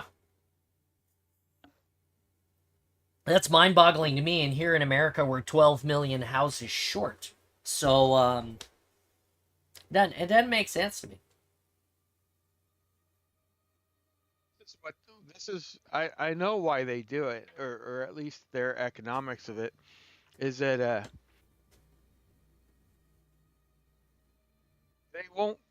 they won't lower the price on stuff. Mm. So and a lot of the Chinese won't move out of there because a lot of the Chinese population are still in villages and such, Okay. and they have no concept or will to move into those things. And the companies that Gotcha. or the that when they're built, they still want what the approximate retail is for. So let's say they build 100 homes and they estimate the cost of the house is 100,000, and they maybe have 2 or 3 people move in. They will keep the rest of the houses at 100,000. They won't lower the pricing and allow people to move in. They basically don't care. Okay. Because then when they go to build more, if they lower the pricing, then they'll be expected to build those for a lower price. We picked up a woofie. I hope you're ready, woofie. I hope your heart is ready for it, because we're going into ranked snipers. It's okay. The good news is we should find an easier chance grouping since we have 4 now. Yeah, it's really crazy to me that yeah, and there we go. It's really crazy to me, like I said, that they're just building that shit and leaving it abandoned. Like, the cost of materials and stuff, and they're just, yeah, no, we're just gonna leave it. It's fine. A lot of people don't understand how China's economy is really bad. They've had since COVID and stuff. They've actually teetered onto government overthrows and stuff and financial. I mean, Yeah. banks and stuff have just crashed. Well, they say a lot of those And, banks are leveraging against these empty cities, like leveraging investment against them, and then as the cities remain empty, it's continuing to drive their economy, their dollar down, because they're keeping these people busy, and then they're just not filling the space. Yeah, that's why even a short amount of tariff time is really does them a lot of damage versus us, because it hurts both of us. But yeah, it's crazy unstable.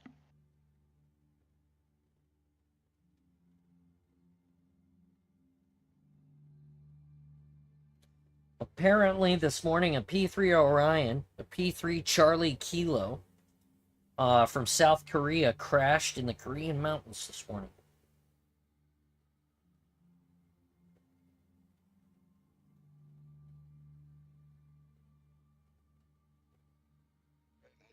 technology-wise, and I don't know. I've only seen one report, which it could have been AI generated, Mm-hmm. but they've came out. China has a new video camera that is uses lasers, Oh. and it can see tons of detail miles away. Hmm.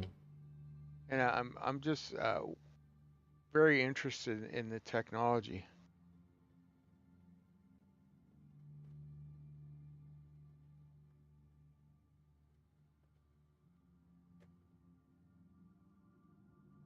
Hmm.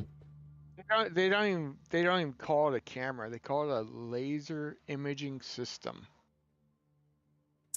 So precise, it can read 3 millimeter letters from nearly 0.85 miles away. Wow. That's pretty good.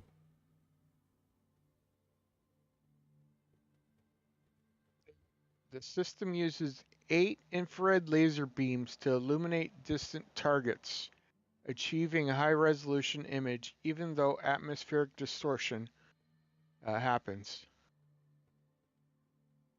They're saying they're going to use it to track space debris and stuff like that, but everybody's like, yeah, right.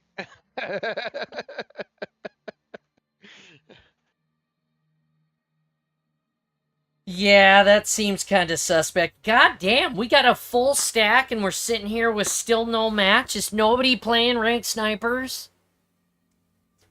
Jesus.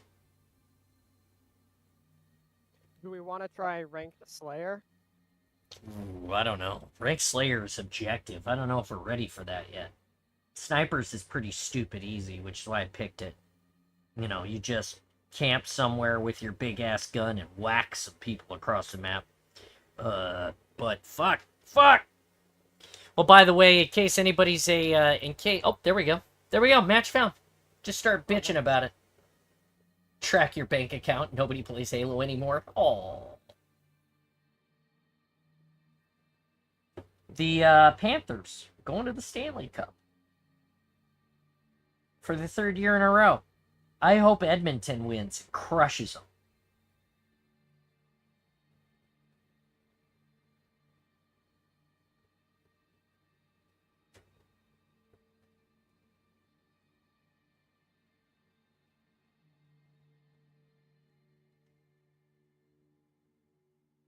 Here we go. Slayer. Live fire. This is gonna be interesting. So where are we gonna camp? A nest, live fire, garage, house? I backed out. No, I'm fading away. Just kidding. I hope you didn't back. Wow, did you see me just pop my knuckles with that sniper rifle in my one hand? Kevin's only holding that under his arms like that because he's got robot arms. Ooh. Okay. I'm with you. One down. Nice.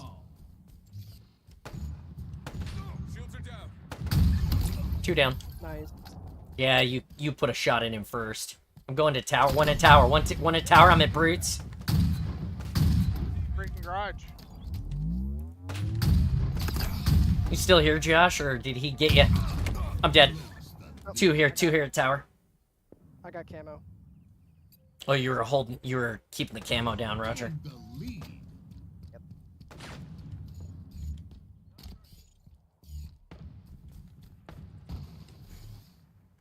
Josh is at tower. I'm going to tower with him. Whoops. How did he not see? Center. Front of Center. garage. One here. Ah. Nest. Three at nest. Ah, they're at tower now. Tower, Roger. I'm at green. One here.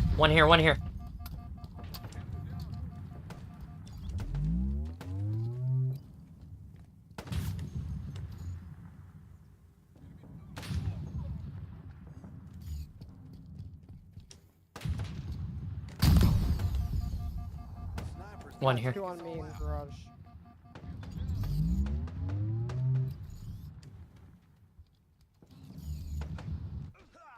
Two in garage, Roger. No scope. I'm at nest. Quantum translocator on the QT way. up in 5 seconds. QT, Roger. There's someone in garage. Translocator is spawned.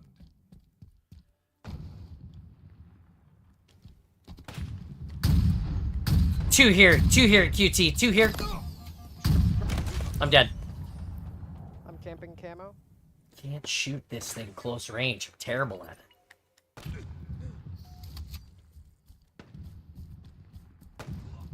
Oh, that was an insane no scope. Active camo available. One at, Pop camo. Pop camo. Someone's coming from tower. Watch out. My aim.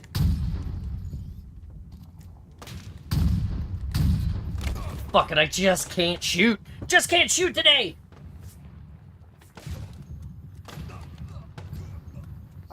On my X, full shields. Full shits, Roger. I'm at, nest.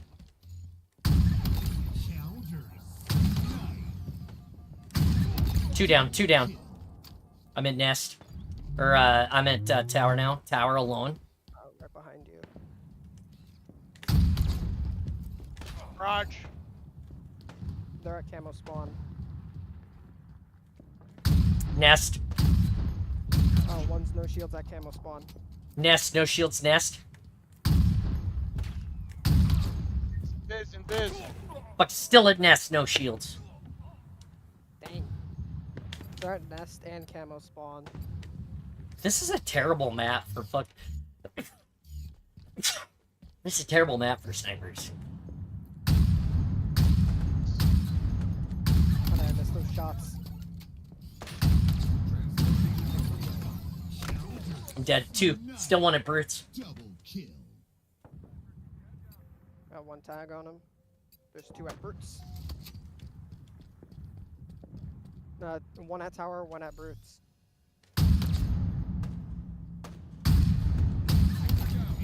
Brutes is dead. There's still one at brutes. Halfway to victory. Got him. Nice. Sniper. At least Where- I traded. Where'd you die? Or who killed you? Yeah, I think QT is on my X. Garage. Got one pushing Kevin. I got QT.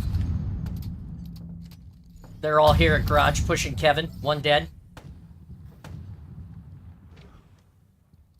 No ice. 18 to camo. They're gonna push for it.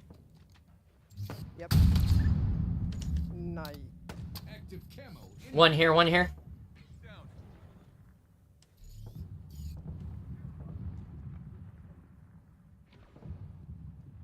Active camo available. I got camo. Popped it. I got him coming here. Nice. Oh, I'm dead. One got me. Got him. Thank you.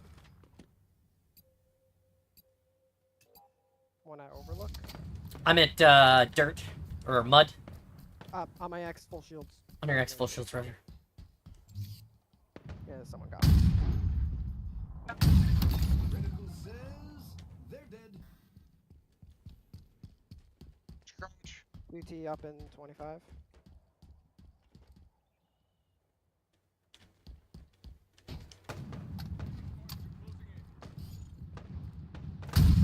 Oh.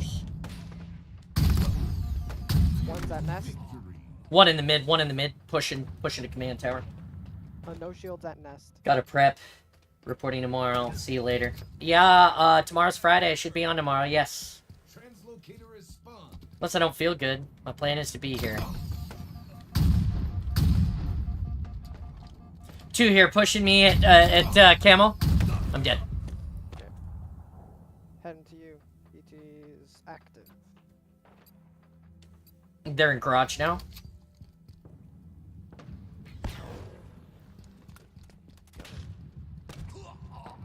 I got sniped from nest. One in nest, yes. I saw him. He chipped me.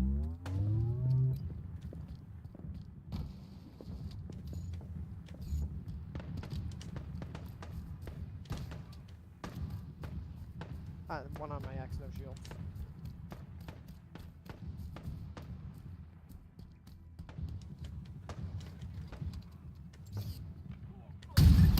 Off with their head. One at end of hallway mid. It's Weak. remaining.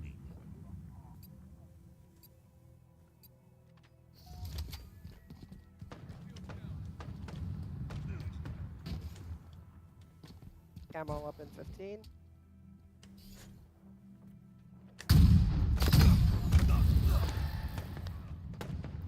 Nest. Two at control. Two at tower. One Two on at tower. one at nest.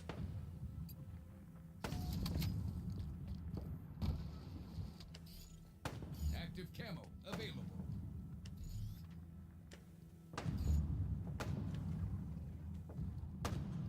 Take cover. Kill.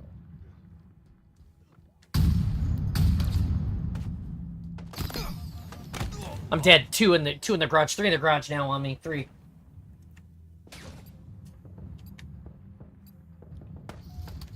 Victory. 360 no scope win. Nice. Great job. Great job, Josh. GG's.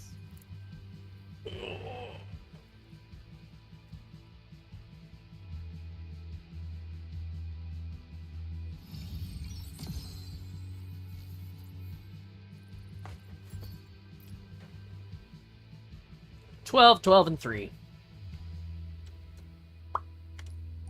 Here we go. Good job, Woofy. Nah, you did alright, buddy. Woofy was, 6 kills. 9 deaths. Alright, well, you're a little below, but it's okay. You're doing great, dude. You're doing great. Woofy there with the bottom, but Joshy there, 19, 13, and 12. Nice job, dude.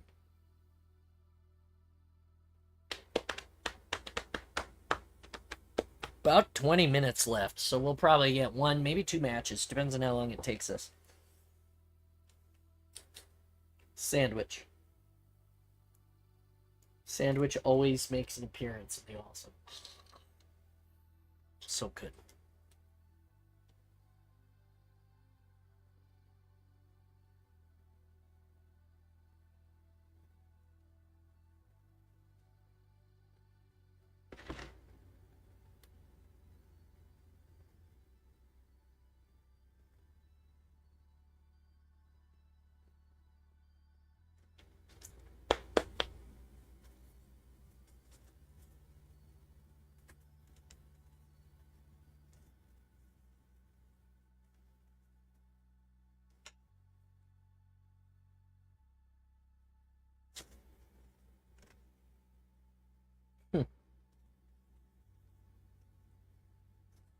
Sandwich time.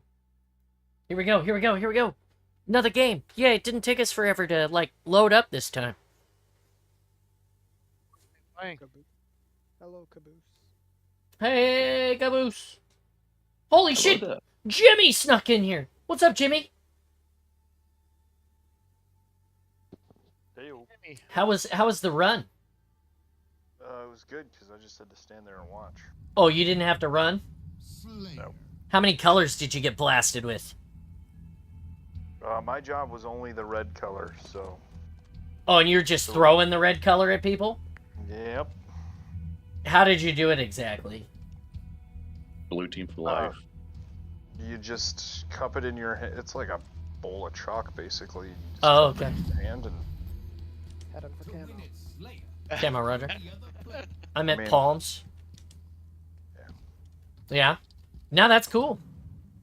You're cool. Well, Camo? thanks, Caboose. Thank you. You got the camo, Roger.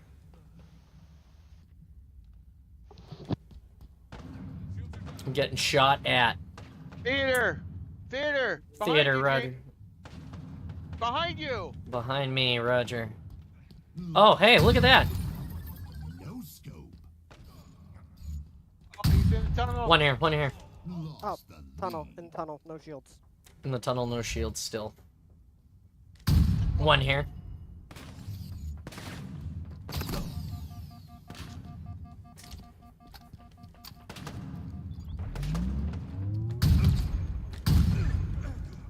Ah, dang it. On my X2, 1 kill. Damn, traded.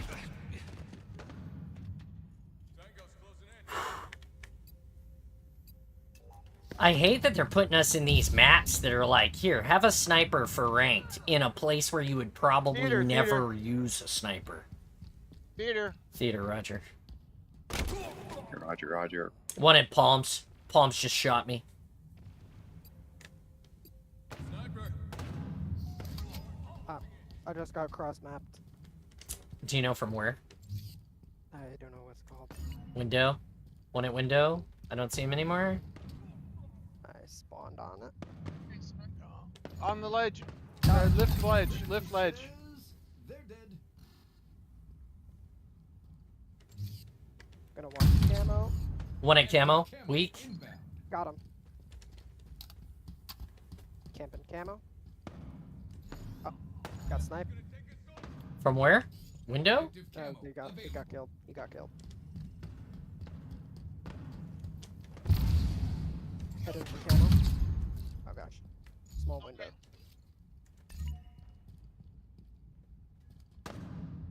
Popped camo.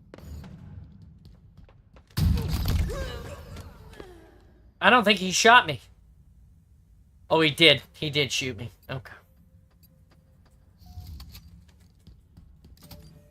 Repulsor acquired. Wait, hold on, mark it. Mark it. Yep, on the way to Woofy to help.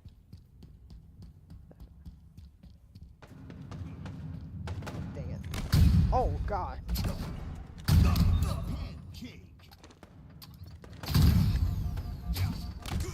Fuck. I don't swing that way, so no. Mark it. Hallway. Hallway, Roger. What the? I opened chat by accident. Bottom center. Bottom center, Roger. Two on me. Two on me. Go on my X full shields. Wow, how'd that guy run right by you guys? Ooh, we killed Kevin. We're down 6 right now. On main, one in corridor. Ah. One on my X full shields. Enemy halfway to victory. I shot that guy in the shoulder. I didn't even get a hit. I didn't even get a hit reg on that. No scope. Bottom lift. Bottom of the lift. Bottom of the lift. Bottom of the lift, Roger. Active camo.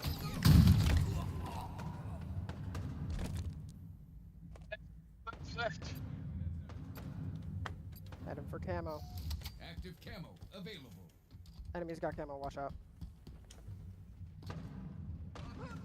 No, got him. 2 here, 2.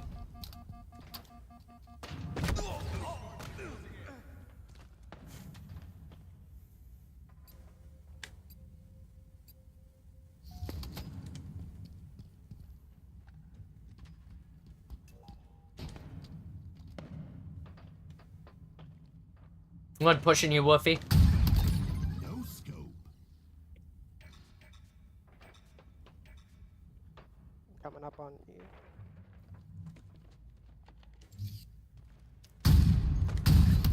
Ah, thank you. Do it left. One less at lift. On me. On me. On me. Down below.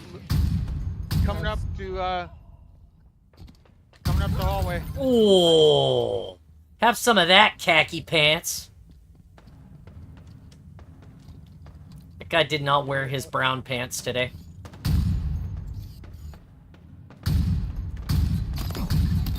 No scope. Killing spree. Can you get him? I got one over there. I don't see the other guy. One's on Halo Collector. One. No scope. Double kill. One above me, one above me. Or below me. Got him. Hallway. Market hallway. Got him. Dang it. On my X camo spawn. Active camo inbound. One here. One here. Pushing to camo now. He's in the pit. He's on camo now. One on camo. Ah, he popped it. Enemy team nearing Ah. victory. He's no shields. Dang it. Tied together, they got camo.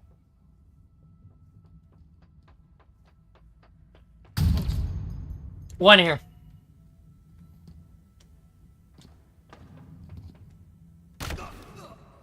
One at camo. I'm down.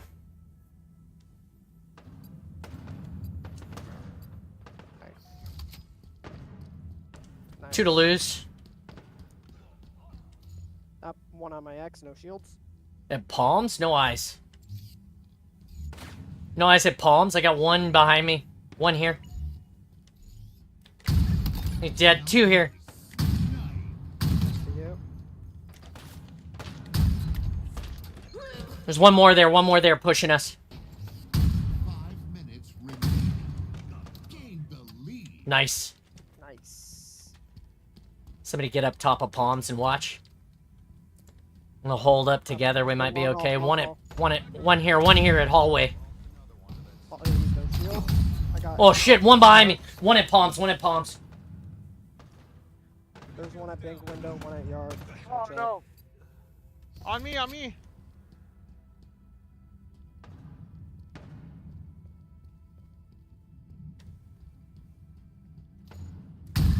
This is a tough match. Got him. 1 to lose, 2 to win. I'm it. I was it. I don't know how he got me. He climbed up there, looked at me, shot me immediately. Like, it felt like there was no amount of, like, even chance to, like, cycle over and breathe, like, at all. That's crazy. Well, GG's. GG's. I got space for you, Jimmy, if you want in. We can play a social round for before the end. Actually, I gotta go. Oh, well, see, I still got space for you, Jimmy, if you want to. My manwich. Yeah, it's okay. Thanks, Joshy, for playing with us today. It was fun. See ya. Everybody, that's Joshy. He's a streamer as well. Go check him out. Caboose, you're handsome sitting in the Discord today. You off There on you summer break yet? Well, I am back in class for summer classes. Oh, shit. Good job, man. I do my best. All right, boys, here you go. Action Halo here. Arena Social. Once more unto the breach. And that'll probably take us to the end. So thank you for everybody hanging out today, being awesome, listening to the book. All the good stuff. Enjoy the slays. You get one more round of it. At least. Good job, Woofy. Way to go. You did a great job helping us out with those quals there. Nap Times just went live.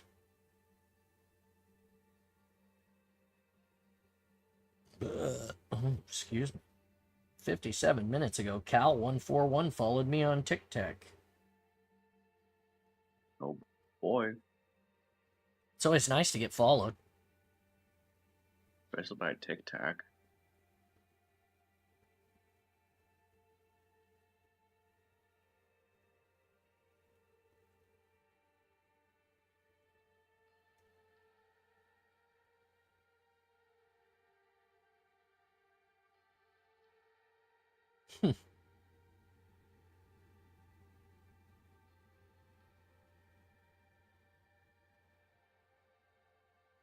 Come on. Find a match. Find a match. Find a match. Do I have to find a match? I hope that they find a match.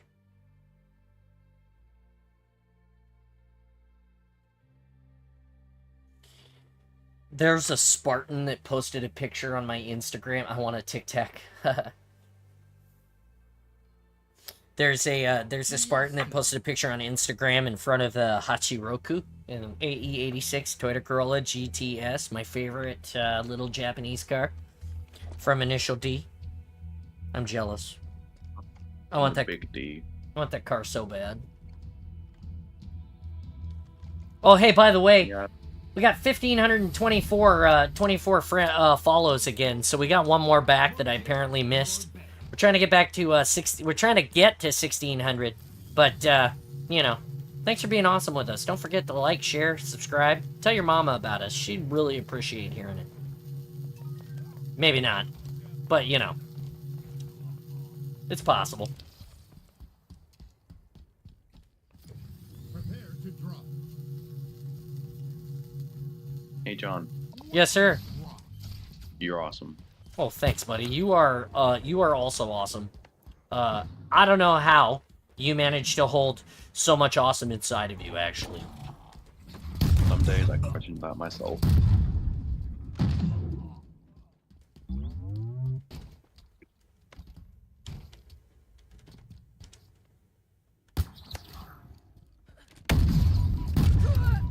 Oh, to it portal. Weapon drop.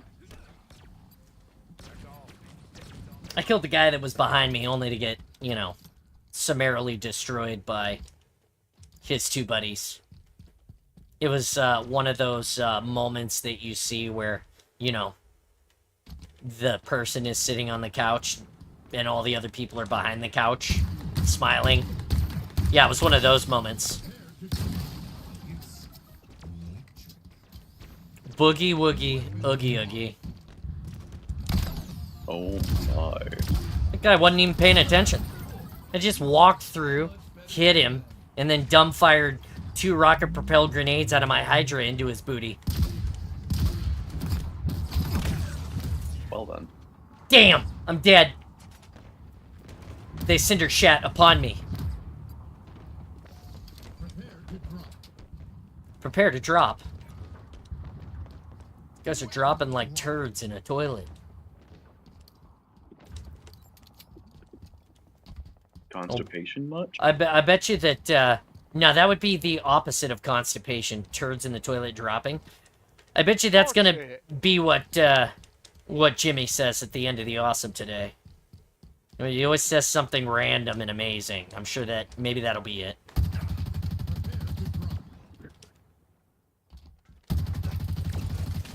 Weapon drop. Spartan John had to take a hiatus to recharge. They got 2 walls over there.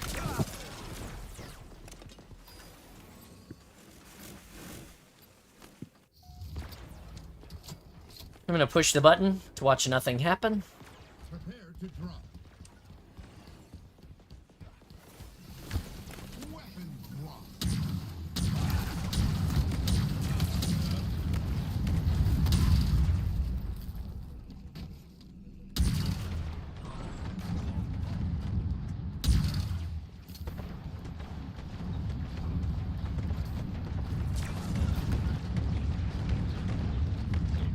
Jesus. Prepare to drop. Just explosions everywhere. Weapon drop. Mm.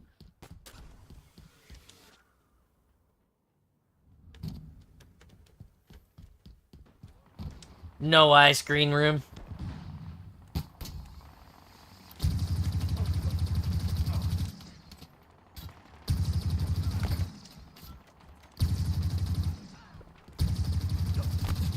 Prepare to drop.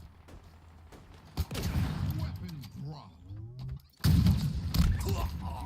Feels bad, man. Does it though?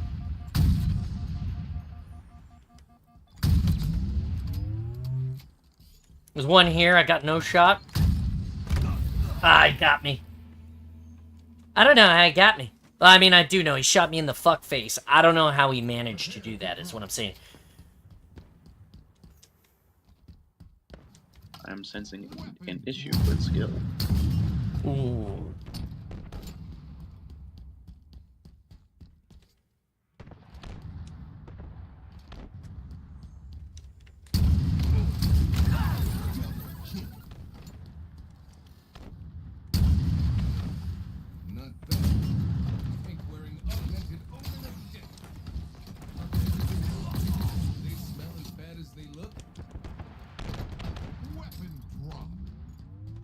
Jesus, these guys are not very good.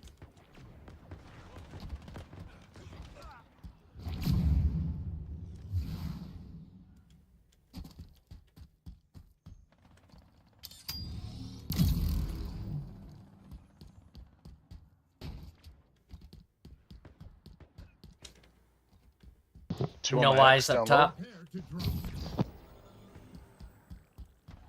They're in pillars. Weapon drop. Oh god, they're on me too. Two in the hole, two in the hole. I'm aggressing.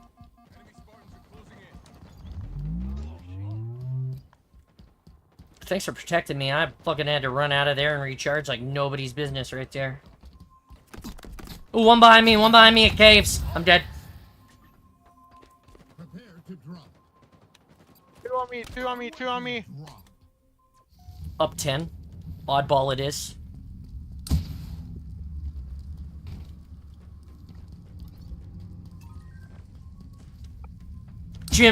John Dandy to the wow. Did you see me die right there, Jimmy? Did you watch that with your own two eyes? I did.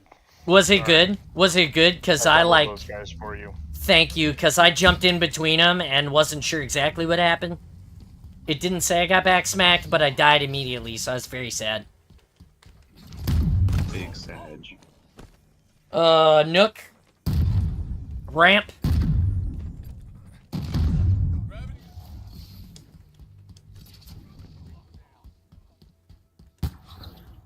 J Dammies to the rescue.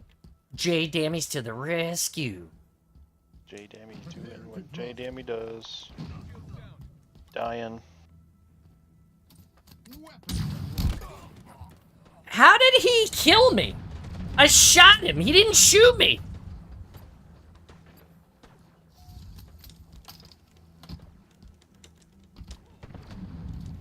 The song is just 6 words long. He's dead, Whoopi. This song is just 6 words long. Thanks, Cubby Tech. They're all in this corner at Green Room, all of them. All in the hallway now. Pushing up to top level.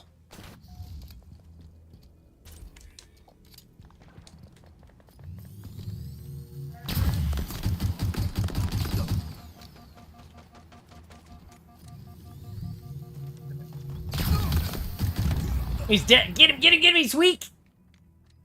One shot to his face, easy will kill him. Weapon drop. On the bridge, 1, 2 on the bridge. On the bridge, Roger. Still 2 on the bridge, weak.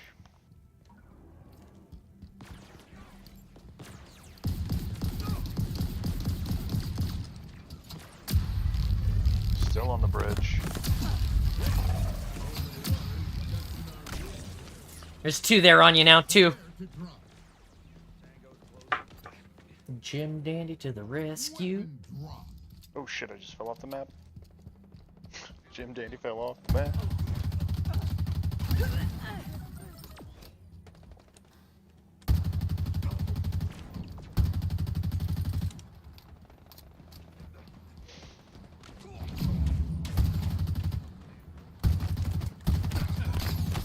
Oh, I forgot that was their wall. I'm dead. There's 3 in that room again. Weapon drop. Want to win. 1 here. Hiding.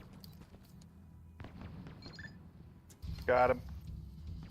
Nice, you killed the exact guy that I chipped too. Because I got the assist for it right at the end. Guys, that's it. This is it. It's 4 hours. We're done. We read a book today. We did stuff. We got our friends at the end. I'm going to my OBS like it's gonna matter, but it doesn't. It broke. I gotta do it by hand. That was all you guys. Hey, you helped, Woofy. You helped. Don't worry about it. Damn, look at Streamlabs doing its job right before it's time to go. Did you see that I put an exclamation snacks in for Cat? So you guys can force me to eat something. I'm gonna ask that you guys don't force me to eat a lot, because I will not do that shit. But the occasional snack, so John doesn't get hangry, is good. Is good. So thank you. Thanks, Cat, for reminding me to put that in there. 1,524 follows today, down one from our mountain that we've climbed. I'm sad, but it's okay. We're gonna keep building tomorrow on Friday. We'll be here playing with hopefully Jimmy. I don't think he's going on any more color runs. Holy shit! Thank you for the follow. Let's see. Is that where's your loyalty at? Where's your loyalty at? There you go. Welcome. Thanks for joining the awesome and being part of it. I can't say thank you enough. You guys stopping by and watching us play Halo is amazing. Hey, Woofy, anytime, man. You're welcome. Thanks for being part of the awesome on YouTube. It was a great day. We slayed, we read, we saw the sandwich. We hung out with our friends. And we finished the Thursday war. Next week, we'll try to start a new book. I got to order it. So we'll get it on order. We'll see when it shows up. If it's here, we'll start a book on Thursday. If not, we'll just hang out. I'll be here the rest of the day. I'm going to take a small break. I'm going to use the bathroom. I'm going to get some coffee. I'm going to cuddle my dogs. And then I'm going to be here in the Spartan space because I'm alone at the house. And nothing better for me to do today. And Jimmy's here. Jimmy finally showed up. What's up, Caboose? How with the dogs? Dogs are great. Kevin's gonna go donate some plasma. And I think that's all we're doing today, right? Edmonton playing tonight, Jimmy. Honestly, don't know. Look it up. I feel like Edmonton is playing tonight. The Panthers are done, but I know Edmonton is, Edmonton and all them boys are, working hard to get where they're getting. You know what? I'll look it up later. Yep. They are? What time? 8 Eastern. 8 Eastern. That is 8765. That's 5 Pacific. So I'll be right around here listening to baseball and hockey tonight. If you guys all want to hang out in the awesome, just go to the Discord and find us. It's unfettered access. Check it out. We've only got 9 people. I'm gonna raid someone. It's probably nap times today, but that's what I'm gonna do with all of you.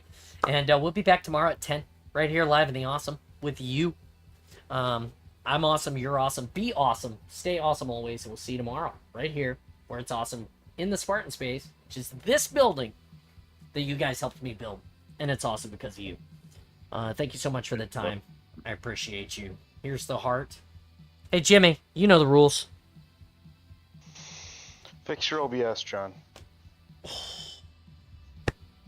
Oh, golly. Thank you. With that, we're leaving. Have a great day, guys. With that bombshell, we're done. We'll see you later. Fix your OBS, Joe.